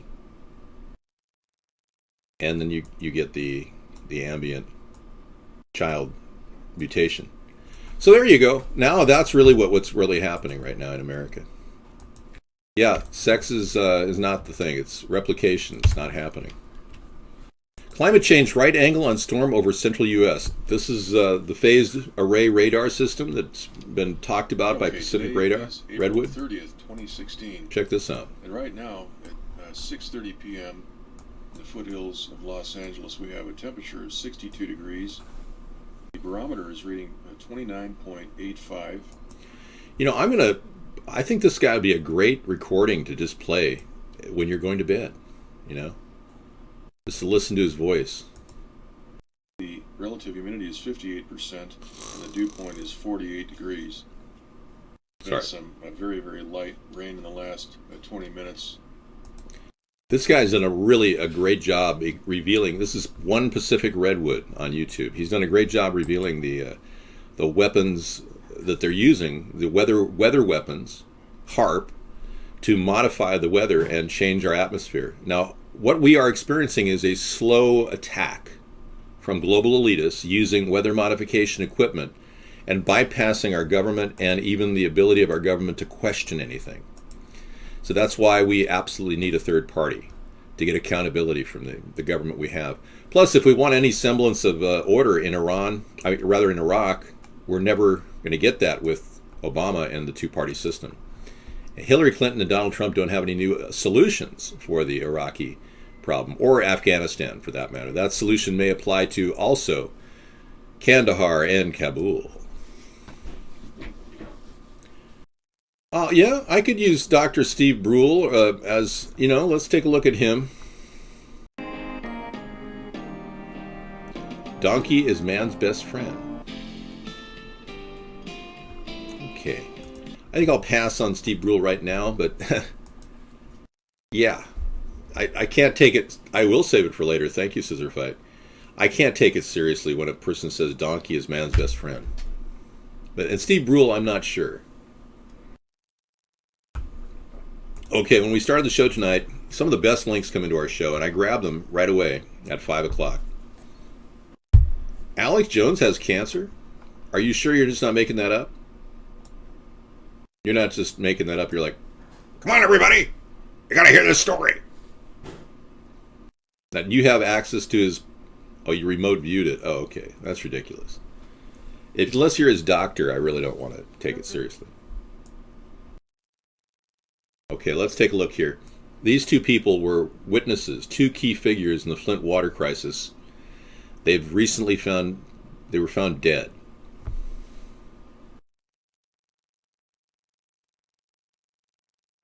You have a picture of me when I was a baby? How did you find that? You must have found a remote library. They're not doing any pictures of me as a baby. Are you sharing this? Are you remote viewed that? Mad Dog is sharing some very personal information about what happened when he was born. All right. Funny thing about large scandals that threaten the establishment, people tend to mysteriously die around them. Oh, you have a picture of me when you were a baby. Okay. I've been around a long time. You might be, you were 8 10 years ago or something.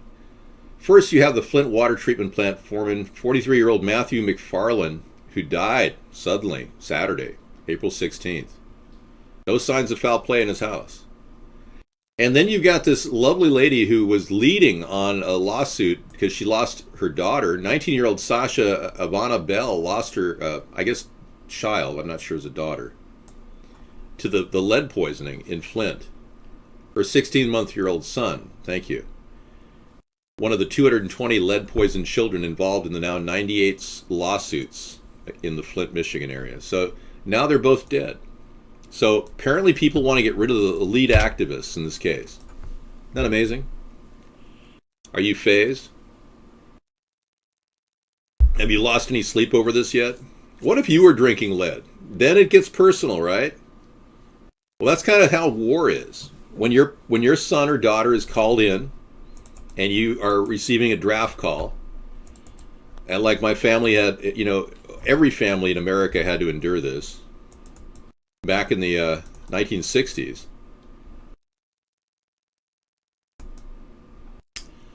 Here's a special report, CBS News, the lottery on who will be chosen to go to war, ladies and gentlemen. I take you to 1969. Before DVD video. Because of the CBS News special report which follows, Mayberry RFD will not be presented tonight, but will return next week at its regularly scheduled time over most of these stations. And we've changed the name from Mayberry RFD to Mayberry RFID. Mayberry RFID features a forced RFID chipping system, all designed to help with our national defense readiness. Mayberry RFID is the associate sponsor of the National Draft to bring more men into the draft to fight the war against the enemy ISIS. We are currently... Are you from England? No, I'm not from England. What makes you think I'm from England? Is it because I have the worst English accent on earth? I've been told that I have the worst English accent on earth. Yes, by English people. Mayberry RFID is a special report, and in which you will be chosen, the lucky ones, to go to the FEMA camps and be force vaccinated. Let's get started. The Draft Lottery, a live report on tonight's picking of the birth dates for the draft. Here at Selective Service Headquarters in Washington is CBS News correspondent Roger Mudd. Good evening. It was 29 years ago that the first and most famous lottery number, 158, was drawn as the United States entered World War II. Tonight, for the first time in 27 years, the United States has again started a draft lottery. And the famous first pick tonight is September 14th, the first birthday that now is designated 001, which means for 19-year-olds born on September 14th, that beginning in January, local draft boards will induct those men born on September 14th, barring deferments. the next birthday in order, April 24th, and so on down the line this evening. This ceremony, which began at 8 o'clock, is now more than two-thirds through. There are 366 numbers to select, one for each birthday in the year, plus one for February 29th, the leap year. The ceremonies began at 8 o'clock under a bill signed just last week by President Nixon. October 27. It had been the president's plan to fly in from all over the country members of his Selective Service Youth Advisory Council, with one member from each state picking 5 or 6 capsules from this big glass bowl. We interrupt this broadcast to bring you an important message from Mayberry RFID. Have you been chipped lately? Have you and your family been force vaccinated? If not, beware. Your local RoboCop will be in your neighborhood to chip you summarily. If you are not chipped, remember, you will serve detention at the FEMA facility and will possibly be extinguished. Now back to the lottery, the death call. At the last minute, the ranking Republican on the House Armed Services Committee, Alexander Perney of New York, apparently was invited to select the first number. So Mr. Paul Murray, the student from Rhode Island, followed Congressman Perney. The ceremonies this evening here at the Selective Service headquarters were much less elaborate than those in 1940. Of course, these are geared to television, but 29 years ago, for instance, Secretary of War Henry Stimson was blindfolded with a swatch of upholstery that had been clipped from one of the chairs used at the signing of the Declaration of Independence. Wow, we've come a far way, haven't we? Boy, I can remember this time. I am not a patent owner for aspartame, no. Isn't this amazing? That guy, Roger Mudd, had charisma, you're right. Me, however, I'm severely lacking. But I can tell you I compensate very well for my lack of charisma by maintaining my incredible, well-kept body. I wash daily. And I wear a light cologne, so that compensates. So the question is really, are we going to allow our country to descend into the same nonsense that we did during Vietnam? Every single generation literally being lied to, played in order to think that there's fear of terror around the world. In the case of Vietnam, it was the threat of communism and the domino effect. Yes. Well, if you don't understand that your lives could be in jeopardy, then you wouldn't understand a thing I just talked about. So don't worry about it if it all went over your head. Just yours is not the reason why. Yours is just to do or die. That's your attitude. I can't help you. If I'm elected, I'm going to build the sustainable flotilla, not the Matrix. The sustainable flotilla, as outlined in Jacques Fresco's amazing technologies, which he's shared with the world, and now is 100 years old, by the way. Jacques Fresco just had a 100-year-old birthday, which we sent him a birthday card. I just want to remind you that. And we believe that this future is right on the verge of taking shape. We just have to get the political will to do it. Here's Jacques Fresco.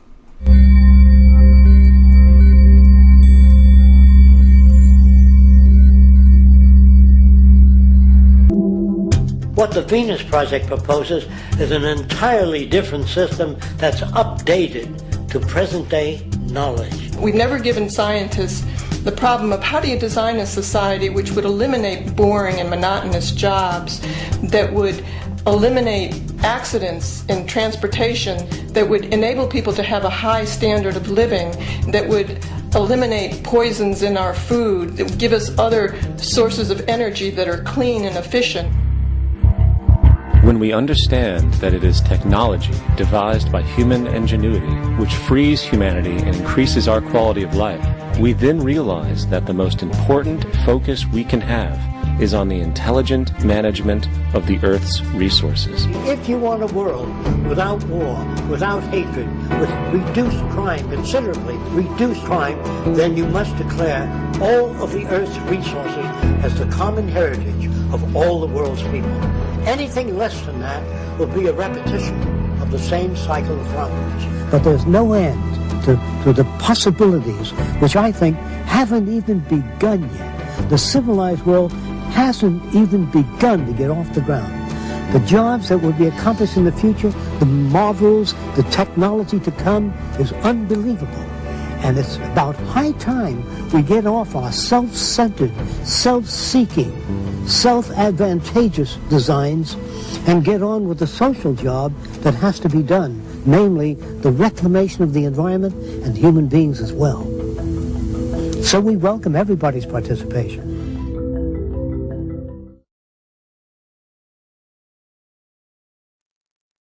The legendary Jacques Fresco is still alive, everybody. He's 100 years old. I just amazed at his stamina. He truly is an inspiration. The Venus Project. He's the guy that came up with the flying wing. Now this is kind of amazing, but in 1940, I believe 1953, Jacques Fresco was working for Northrop Corporation, and he came up with the flying wing. And yeah, he's 100 years old. And guess what? They fired him. They didn't like it was way out concepts. And guess what they're doing now? They're coming up with flying wings. What did I do? Scare your cat? Yeah. She's not here tonight, no. This is the technology that he came up with, and this is now the #1 stealth technology development in America. It's just a simple example. So he was way ahead of his time. He came up with so many different things. The Trend House, which was an non-flammable house made out of metal and glass. He designed it, yeah. So he's the creator of all these great things, and he's been trying to get our country back on track, just like I have. And so we had a great interview with him in 2010, I believe, or 9 possibly.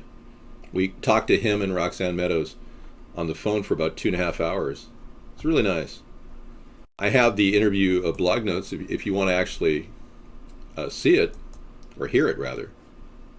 I'll give it to you right now. Searching.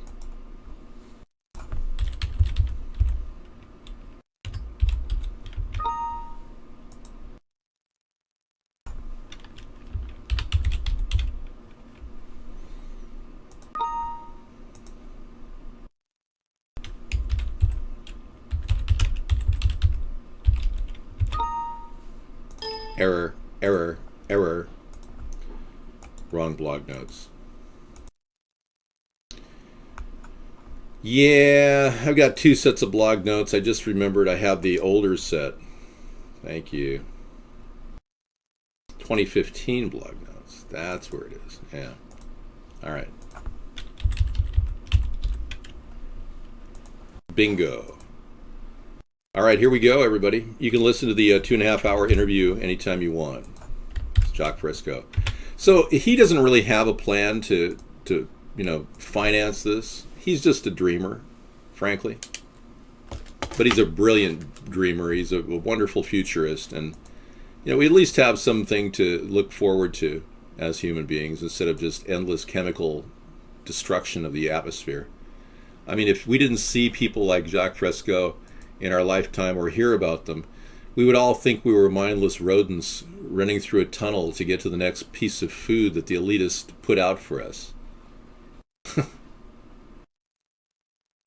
Don't wear sunglasses at night, David. I do whatever I want. You can't tell me what to do. That's one of the nice things about me. I'm unbuyable and uncontrollable. So I'm a fair person, though. I just won't honor your requests because I don't do what people tell me to do. If you start doing things for other people that, like orders, if you're not getting paid for it, don't do it. Don't take orders from anyone. Yeah, I thought the glasses looked cool too, dude. Thanks, Rex. All right. Calling me a liar is like calling water fire. You're off base, man. I never lie at all. You're calling me a liar every night. It's just absurd. I don't lie at all. I mean, you're calling a man who's. I'm not going to call myself a saint, but I'm almost a saint. If I was canonized, I'd be a saint. If I laid hands on you at night, I could be your healer. I could cure you of your ailment. I'm not saying I could, but I mean, that would be a saint. I don't know, I've never tested my ability at laying hands. I thought I could train as a Reiki, but I mean, doesn't being a Reiki specialist involve like going to school? That if you're a real faith healer, I mean, you don't need to go to school. I don't smoke. I don't corrupt anybody into smoking. No.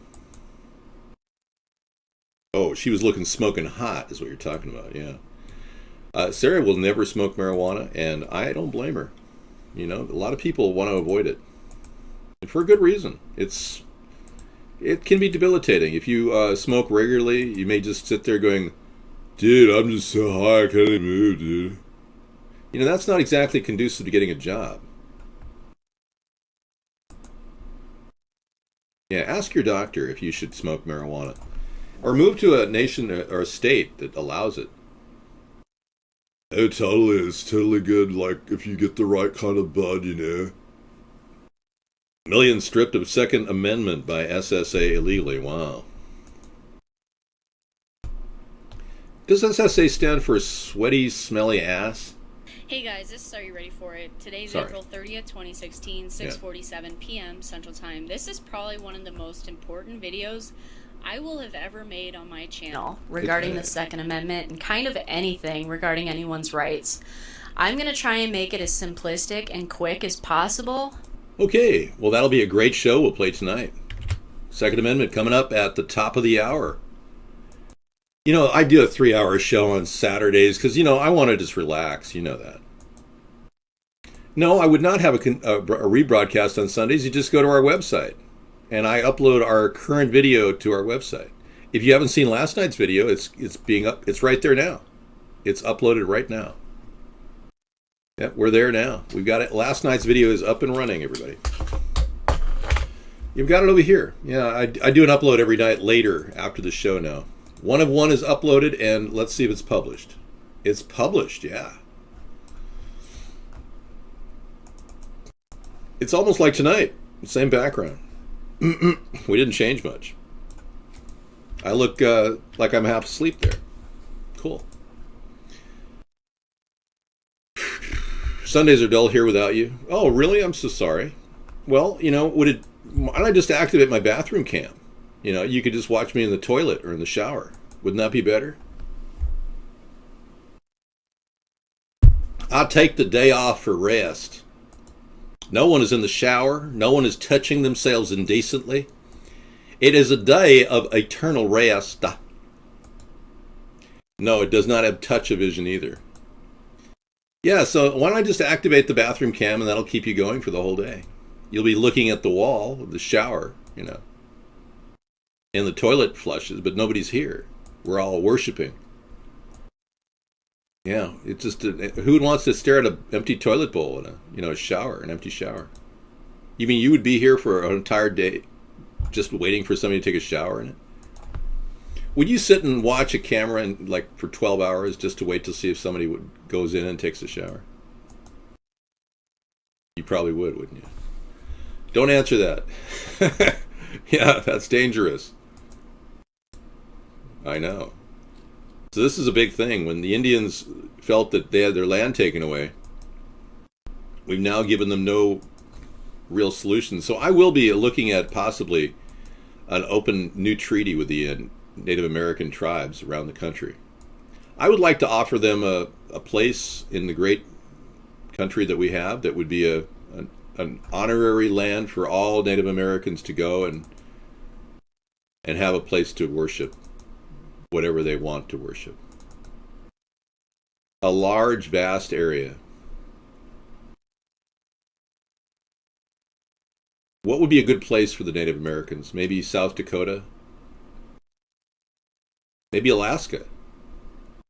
Any place in particular?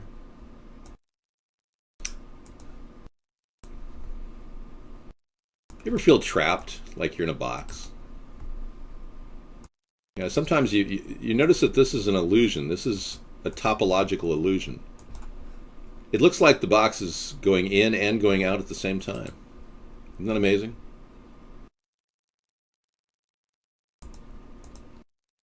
Well, that's kind of our foreign policy. Yeah, it's kind of popping out there and sometimes it's popping in. We don't know what we're doing. We have a rudderless foreign policy. We have to get a clear vision and get other countries online with what we're doing. If our goal is to destroy Russia and destroy every other satellite nation they ever had, if that's really our goal, then we should just say that outright. But really, that shouldn't be our goal. Russia actually needs to evolve. Now, this recent drop in the price of oil has triggered large layoffs with Halliburton. Thousands of people are being fired across the country in the oil sector because they just can't make enough money, pumping oil. But the fact that they're artificially keeping the price of oil down is good for you at the pump. But what it's really designed to do is to weaken the Russian economy, because Russia has relied solely on the production of oil, or as one of their hedges against inflation.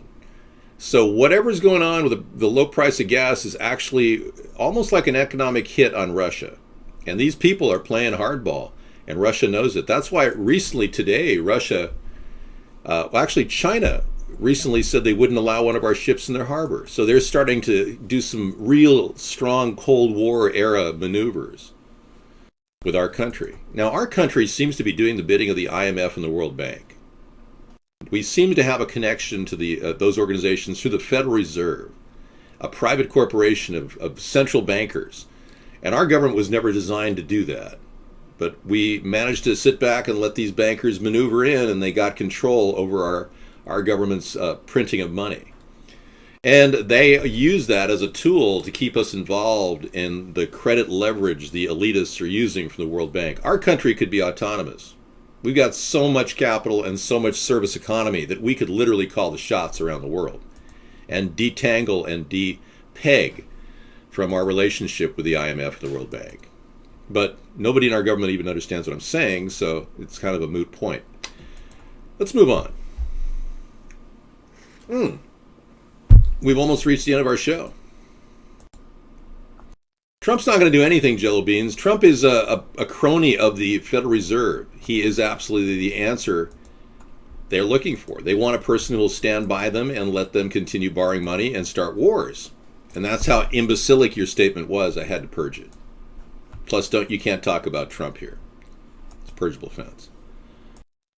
So we are right now honoring some of the dead people that have fought for your freedom, even though you're clearly unaware of your freedom. Yeah, I know. Some of you are like overdosing on fluoride. You don't even know what's going on. Yeah. So these are this is symbolic of all the dead soldiers that fought and gave their lives that you don't seem to care about. I can't even arouse a guilt trip here. I know you've been fluoridated and lithium, God knows what else you've been. I have great breath. Let me check. I've got a breath checker here.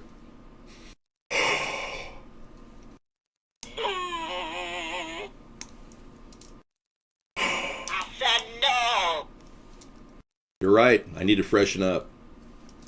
No. You know, it's good to have this handy breath fresh checker if you're going on a date and you just don't know if you're really that kissable. Yeah, great new tool that I developed in my mind. Breath checker. It also functions as a breathalyzer, but it is not in any way guaranteeing you will be free of alcohol poisoning. All rights and patents reserved. Oh, you love it here? Yeah, I know. I love it here too. That's why I come in here all the time. This is my little haven where I hang out.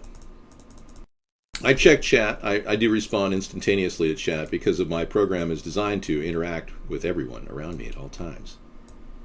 Here's Johnny. All right. Any other questions? Feel free to ask, because I've got open mic tonight.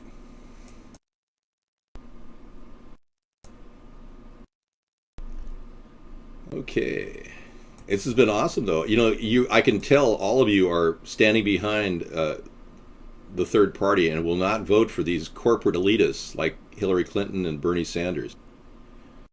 Many of you people in my area that are voting for Bernie Sanders, I urge you to write my name in, David Sponheim. I'm thinking of putting a couple of write-in campaign signs up in my area, big ones, and seeing how long it takes to have them taken down with the external cameras. I was thinking of doing the remote camera thing, where I find out who's taking my sign. That would be kind of a good maneuver, wouldn't you? Just to capture these people, because they love taking down big signs you spend lots of money building. Especially the Bernie supporters. They hate me. Oh, a call.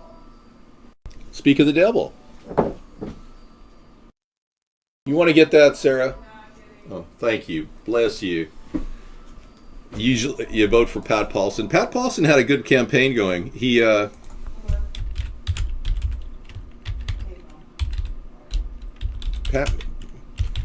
an amazing campaign toward the end there. In 1972, I think it was 1972, Pat Paulson came on the screen on television. And this was his act. Check it out. Pat Paulson.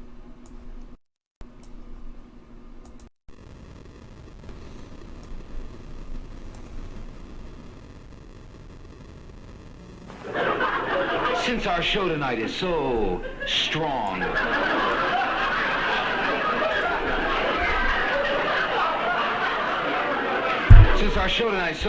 on comedy, have you noticed? I think it's only fitting that we call out a world-recognized authority on the subject and let him comment on a special aspect of humor. Please welcome comedian and former presidential candidate, aren't they all, Pat Paulson. Pat.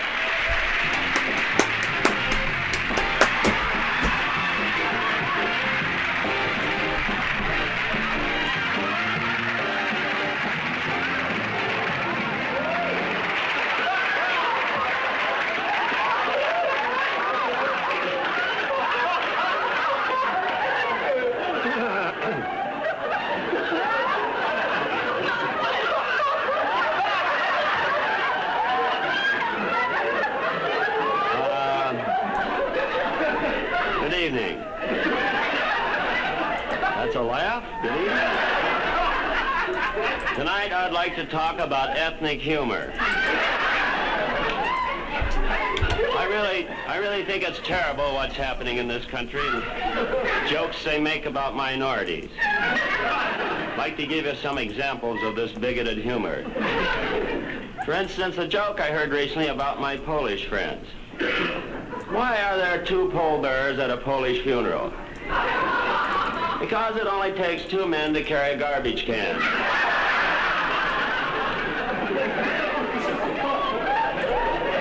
That's terrible. You know what caused the California earthquake? They buried a Pollock and the earth rejected him.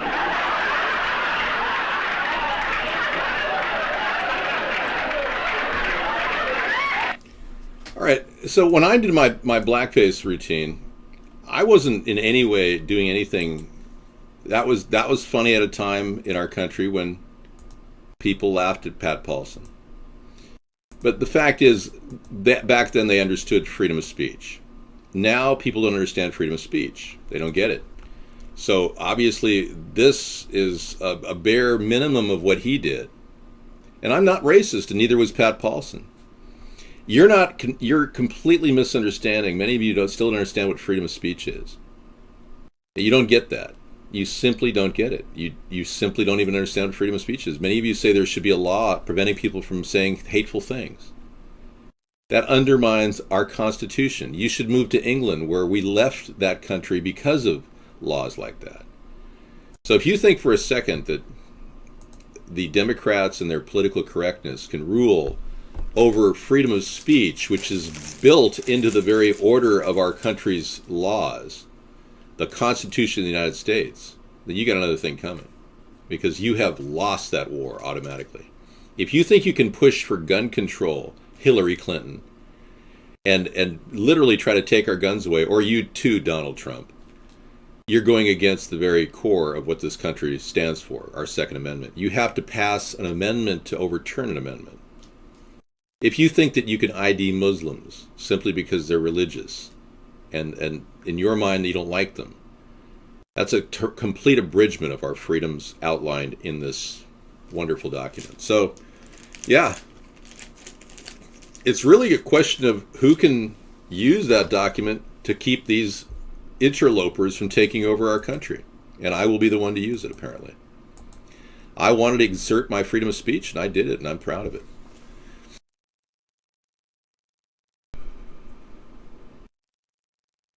Well, Oregon Ducks, none of your political structure is open to people outside. In Oregon, for instance, you've got a lot of people who are cronies who get reelected in the Democratic Party every single year, and there's no one competing against them. And because you guys don't want to take an active role in politics, the Democrats, Republicans win by default every single time. No, I don't in any way ban people here. I've almost unbanned everybody online here.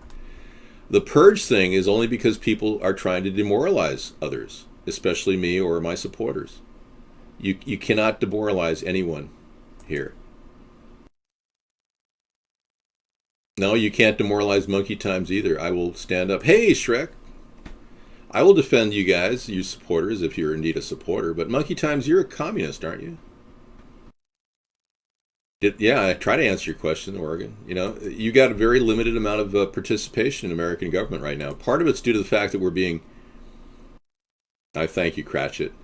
Part of the problem is you're being so incredibly brainwashed and dumbed down by some elements in our society, in our food, in our water.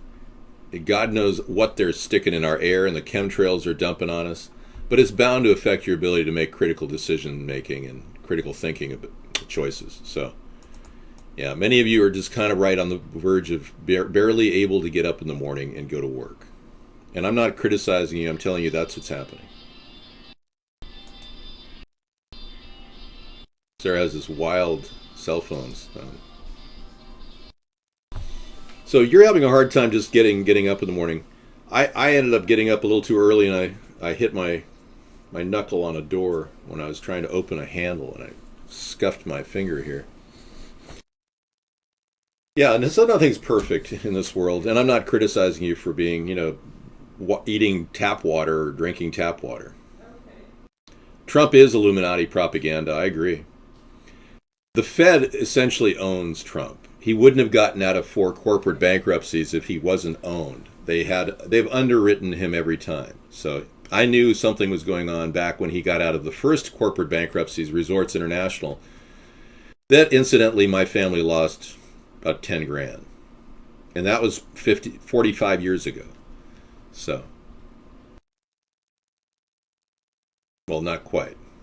Close to 35 years ago. 10 grand is a lot of money after 35 years. That's a lot of money. So a lot of people got burned in those corporate bankruptcies that Trump put together. So don't think he's walking away clean. He's left a legacy of losses all around him.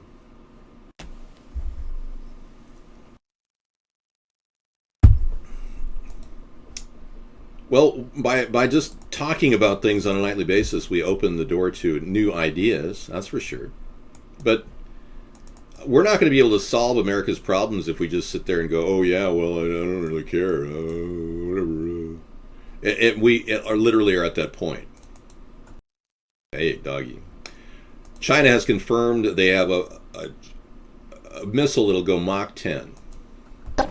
And still in China, the Defense Ministry reiterated that its hypersonic missile test was aimed at scientific research and not targeted at any country. In a faxed response to the press, the ministry said that the test was conducted over Chinese territory.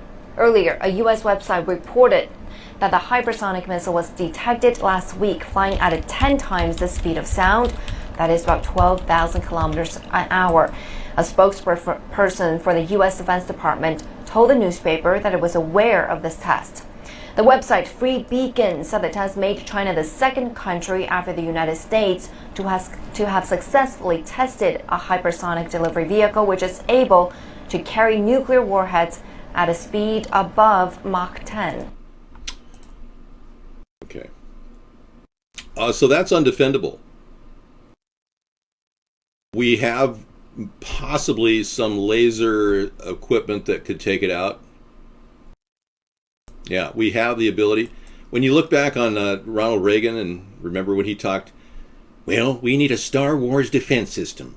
That's why I'm developing the Strategic Defense Initiative to guarantee our survival against an attack from outside of our borders. Now, America is more than just a nation defending its people.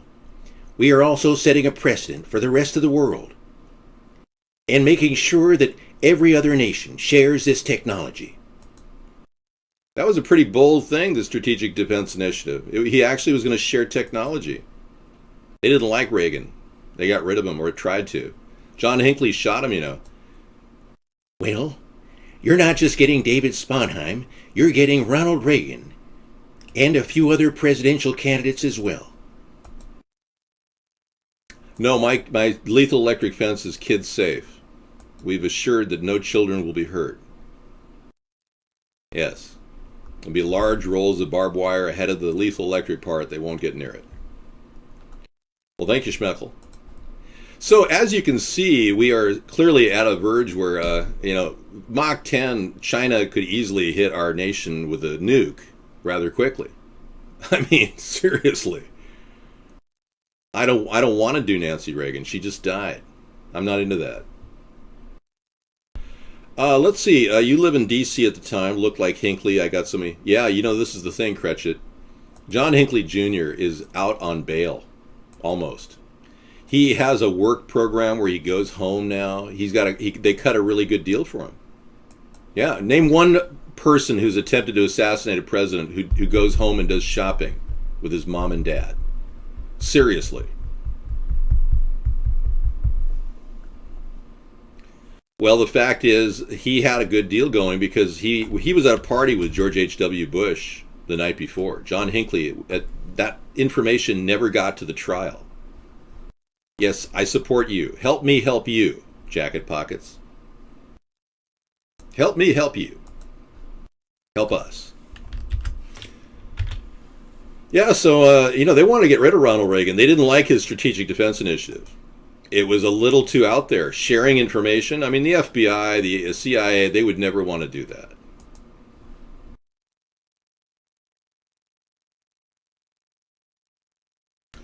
Follow the money. The American Opportunity Alliance is the total funder and development tool of Wall Street cronies who are supporting social liberalism. Put the American Opportunity Alliance on your radar. All right? Thanks. Pay attention to this story. Conservatives need to be wary and need to follow money from this group to Republican candidates. A group of billionaires and multi-billionaires intent on pushing gay marriage and amnesty has started an effort to pump money into the Republican Party. The Political Report makes clear as well these guys want to align Republican interests to Wall Street. As we see more and more every day, Wall Street interests are not the same as Main Street interests. This group will push liberalism within the GOP. Much like Donald Trump, they say, is a Hillary supporter. He is single-handedly trying to do a hostile takeover of the Republican Party. They'll want to convince the GOP that what is good for Wall Street is good for America, which is less and less true these days. So by getting a 1%er like Donald Trump to the top, they actually secure their income and their power. That's dangerous, Schmeckel. Yeah, so this Mach 10 plane pretty much puts any nation's defenses at great risk. But, China's not stopping with this missile system. They're going to continue developing their systems. So the more we work collaterally with other countries to share at least this type of information, the better off we are. So in that sense, Strategic Defense Initiative was a good idea in spirit, but not every single thing can be translated into giving everything away like Obama did. Obama signed a treaty guaranteeing that our nation will not pursue a nuclear option if we are hit with a chemical or biological bomb. Can you imagine weakening our position like that? Obama did that in 2009. He signed an international treaty, a non-proliferation treaty, guaranteeing that we won't respond with nuclear if we get hit with a bio or chemical weapon. What an idiot! He literally was undermining the very balance of powers and the mutually assured destruction plan that has been in place for years. I mean, the guy is over the top. So just conceding without even maintaining a real reason to concede is not a good move. Somebody said, hey, are you related to Wally George? That's just, I'm going to purge that because it really sounds like a Trump statement, and I'm going to pull that down. You tell me, am I in any way like Wally George? Let's play a clip here. Hang on, guys. TV, Channel 56, Anaheim. I remember this episode.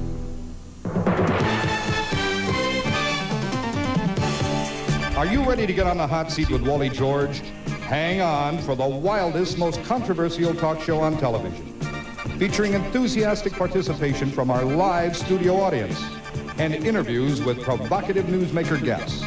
And now, here he is, that hard-hitting and award-winning conservative voice of television, Wally George.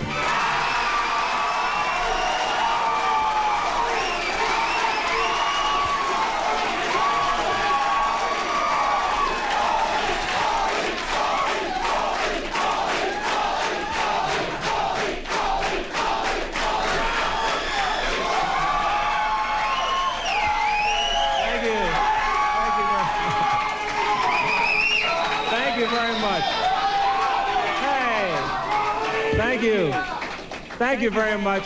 You're the most fantastic people. This audience gets better and better every week, and I want to... hey, listen, how y'all doing tonight, all right? Can we get... hey, Hoshi, can we get a little shot of those signs? Hold your signs up. I just might do that. Can we...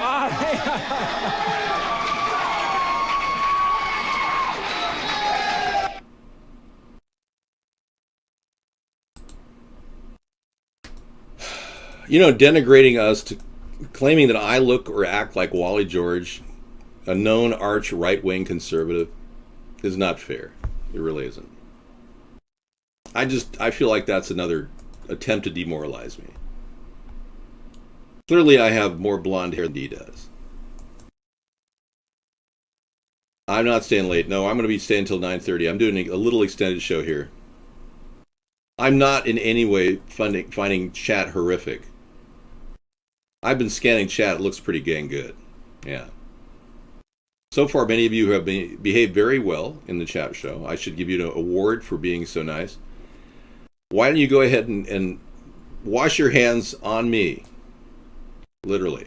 Take some time tonight and just scrub your hands of all the guilt of touching those chat keys tonight. Many of you are going to want to wash your hands and absolve yourself of all the guilt of writing all these negative things in the chat room. Okay? Start with a guilt trip on me. Get one round of washing your hands and cringing the guilt off your hands. Why Sports Authority is throwing in the towel and closing all of its stores? No support from the government. Oh, Sports Authority in Torrance is among the more than 460 companies that will soon be liquidated. Wow, that store, I remember when that store opened in Torrance. I bought a down jacket for $39.99. I bought this down jacket for $39.99. I sold it on eBay last year for $15. Amazing, it was like a 30-year-old down jacket. With the struggling retailer, Sports Authority filed for Chapter 11 bankruptcy last month in the face of more than $1 billion in debt. The company indicated that it had two options going forward. One of those who was to shed underperforming stores and emerge bankruptcy intact. The other was to sell everything and cease operating. And on Tuesday, the company chose the latter. Sell everything and cease operating. So you're going to see some amazing deals on sports coats coming up. Hurry, operators standing by. Yeah. No smoke at the hookah. No, I don't smoke. I vape. Thank you. Well, this has been one heck of a show. We talked about solving world peace by providing water, just to summate. Fresh water equals food, equals prosperity, equals peace. That was a great concept. We went on to talk about the weapons-free safe zones, ideas to save the populated regions we're involved in without initiating more war. An idea I created that now Donald Trump is borrowing when he talks about safe zones. One of the 6 ideas he's stolen from me. And another idea that is really interesting that we just proposed was what a great afternoon we had at the Muirkirk's Gardens here in Whidbey Island. I was sitting right near that area eating my lunch today with Sarah and her family. It was really nice. It was very peaceful. I don't want Mach 10 missiles to land on us. This beautiful world we need doesn't need to be destroyed. We need to work together with other nations to at least solve problems without the UN involvement. Distance ourselves from the UN and work collaterally with other nations. But don't get involved with the UN, folks. That's being used by the global elitists to hijack our nation. And they are literally trying to assimilate our nation, slowly. The UN has written into doctrines in our country that makes you think possibly that they want to go in and bring UN troops into our country and take it over. So as president, I will eliminate such involvement with the UN. I promise you that. Donald Trump has never made any statements to this effect. We will keep a place at the table, but we're not going to give them $55 billion like Barack Obama promised. Not bomb them, just resolve the problem by not giving them the money. You see, there's too much corruption at the UN. It's clearly being taken over by some very foul, evil elements. And so evil that they actually worship Lucifer. And all I have to do is bring you to the Lucis Trust Fund. A group of people that literally have done the roster level work for the UN for years. And they talk about the origin of their organization and its connection to Lucifer. Even talk about it on their website, Lucis Trust. Anyways, if you want to check it out, check this link out. It'll blow your mind. No, I'm no mods, man. I told you we are modless. Are you serious? John Boehner talked about Lucifer? Are you serious? I did not know that, Cratchit. So yeah, it doesn't surprise me that these Luciferians, the UN and all the World Bank components are coming together to try to unravel our nation and take it over. They're doing a slow attack on our shores with this endless spraying of chemtrails. I'm serious. This is an overtaking shadow government working outside of our government doing these things. And our government's like, you call up and ask about chemtrails. Why are they spraying me with lithium? Ma'am, lithium is designed to check the atmosphere and maintain proper metrics on the way the weather blows. Thank you for calling. Why are you spraying my family with chemicals, and why are we getting sick with weird viruses? Thank you for calling. We appreciate your help. Goodbye. You don't get anything anymore. You get a bunch of yes men, glad handers, just sitting there in government going blah, blah, blah, blah, blah, blah, blah, blah. And if you vote two parties, if you vote for Hillary or Donald, you're to blame. Yeah. You are becoming the problem. The people that keep voting for these idiots to get reelected. We're going to bring you the global currency reset with Karen Hudas, a woman who's been battling to fight the World Bank for years. We'll start our videos off with that tonight. Thank you, everybody. Thank you, Scissor Fight, for that link. We'll show you the Lucis Trust in just a bit. And we'll be able to give you more and more information about how our country has been literally hijacked by these evil, corrupt elitists. And they got Donald Trump doing their bidding because they own him. Yeah, he may pretend to be a billionaire, but these people are trillionaires. Like I showed you, the Rothschilds, and how much power they have. It's not even funny. It's disgusting. It really is. This story came in that was absolutely shocking. Australia is going to forcibly vaccinate their citizens via chemtrails. This is what they're doing. These elitists are starting in countries. Their soft tyranny spreads to these countries like Australia, New Zealand, Canada, and America. And they're going to be implementing their plan to slowly dump chemicals into the atmosphere that will create a crisis in your body, lower your immune system, and literally become a mindless imbecile. If you aren't already a mindless imbecile, you will be if you continue drinking fluoride. So try to clean up your act personally, everybody, and get back to a more sensible lifestyle that makes sense for you. Because that's all we've got now. This is it.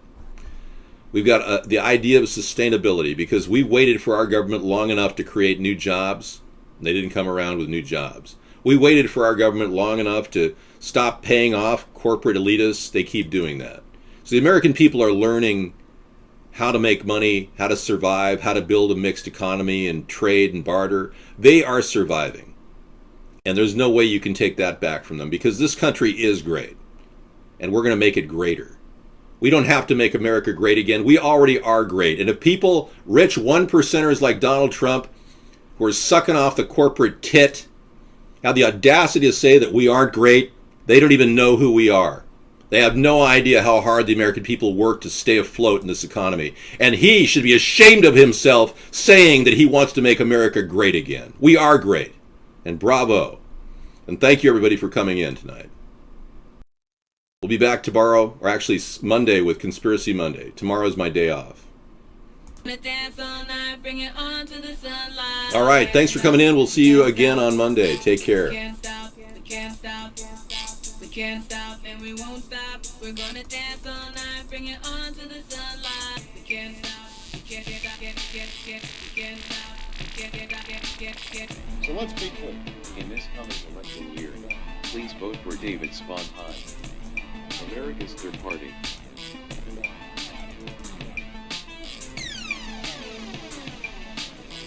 Sponheim for president.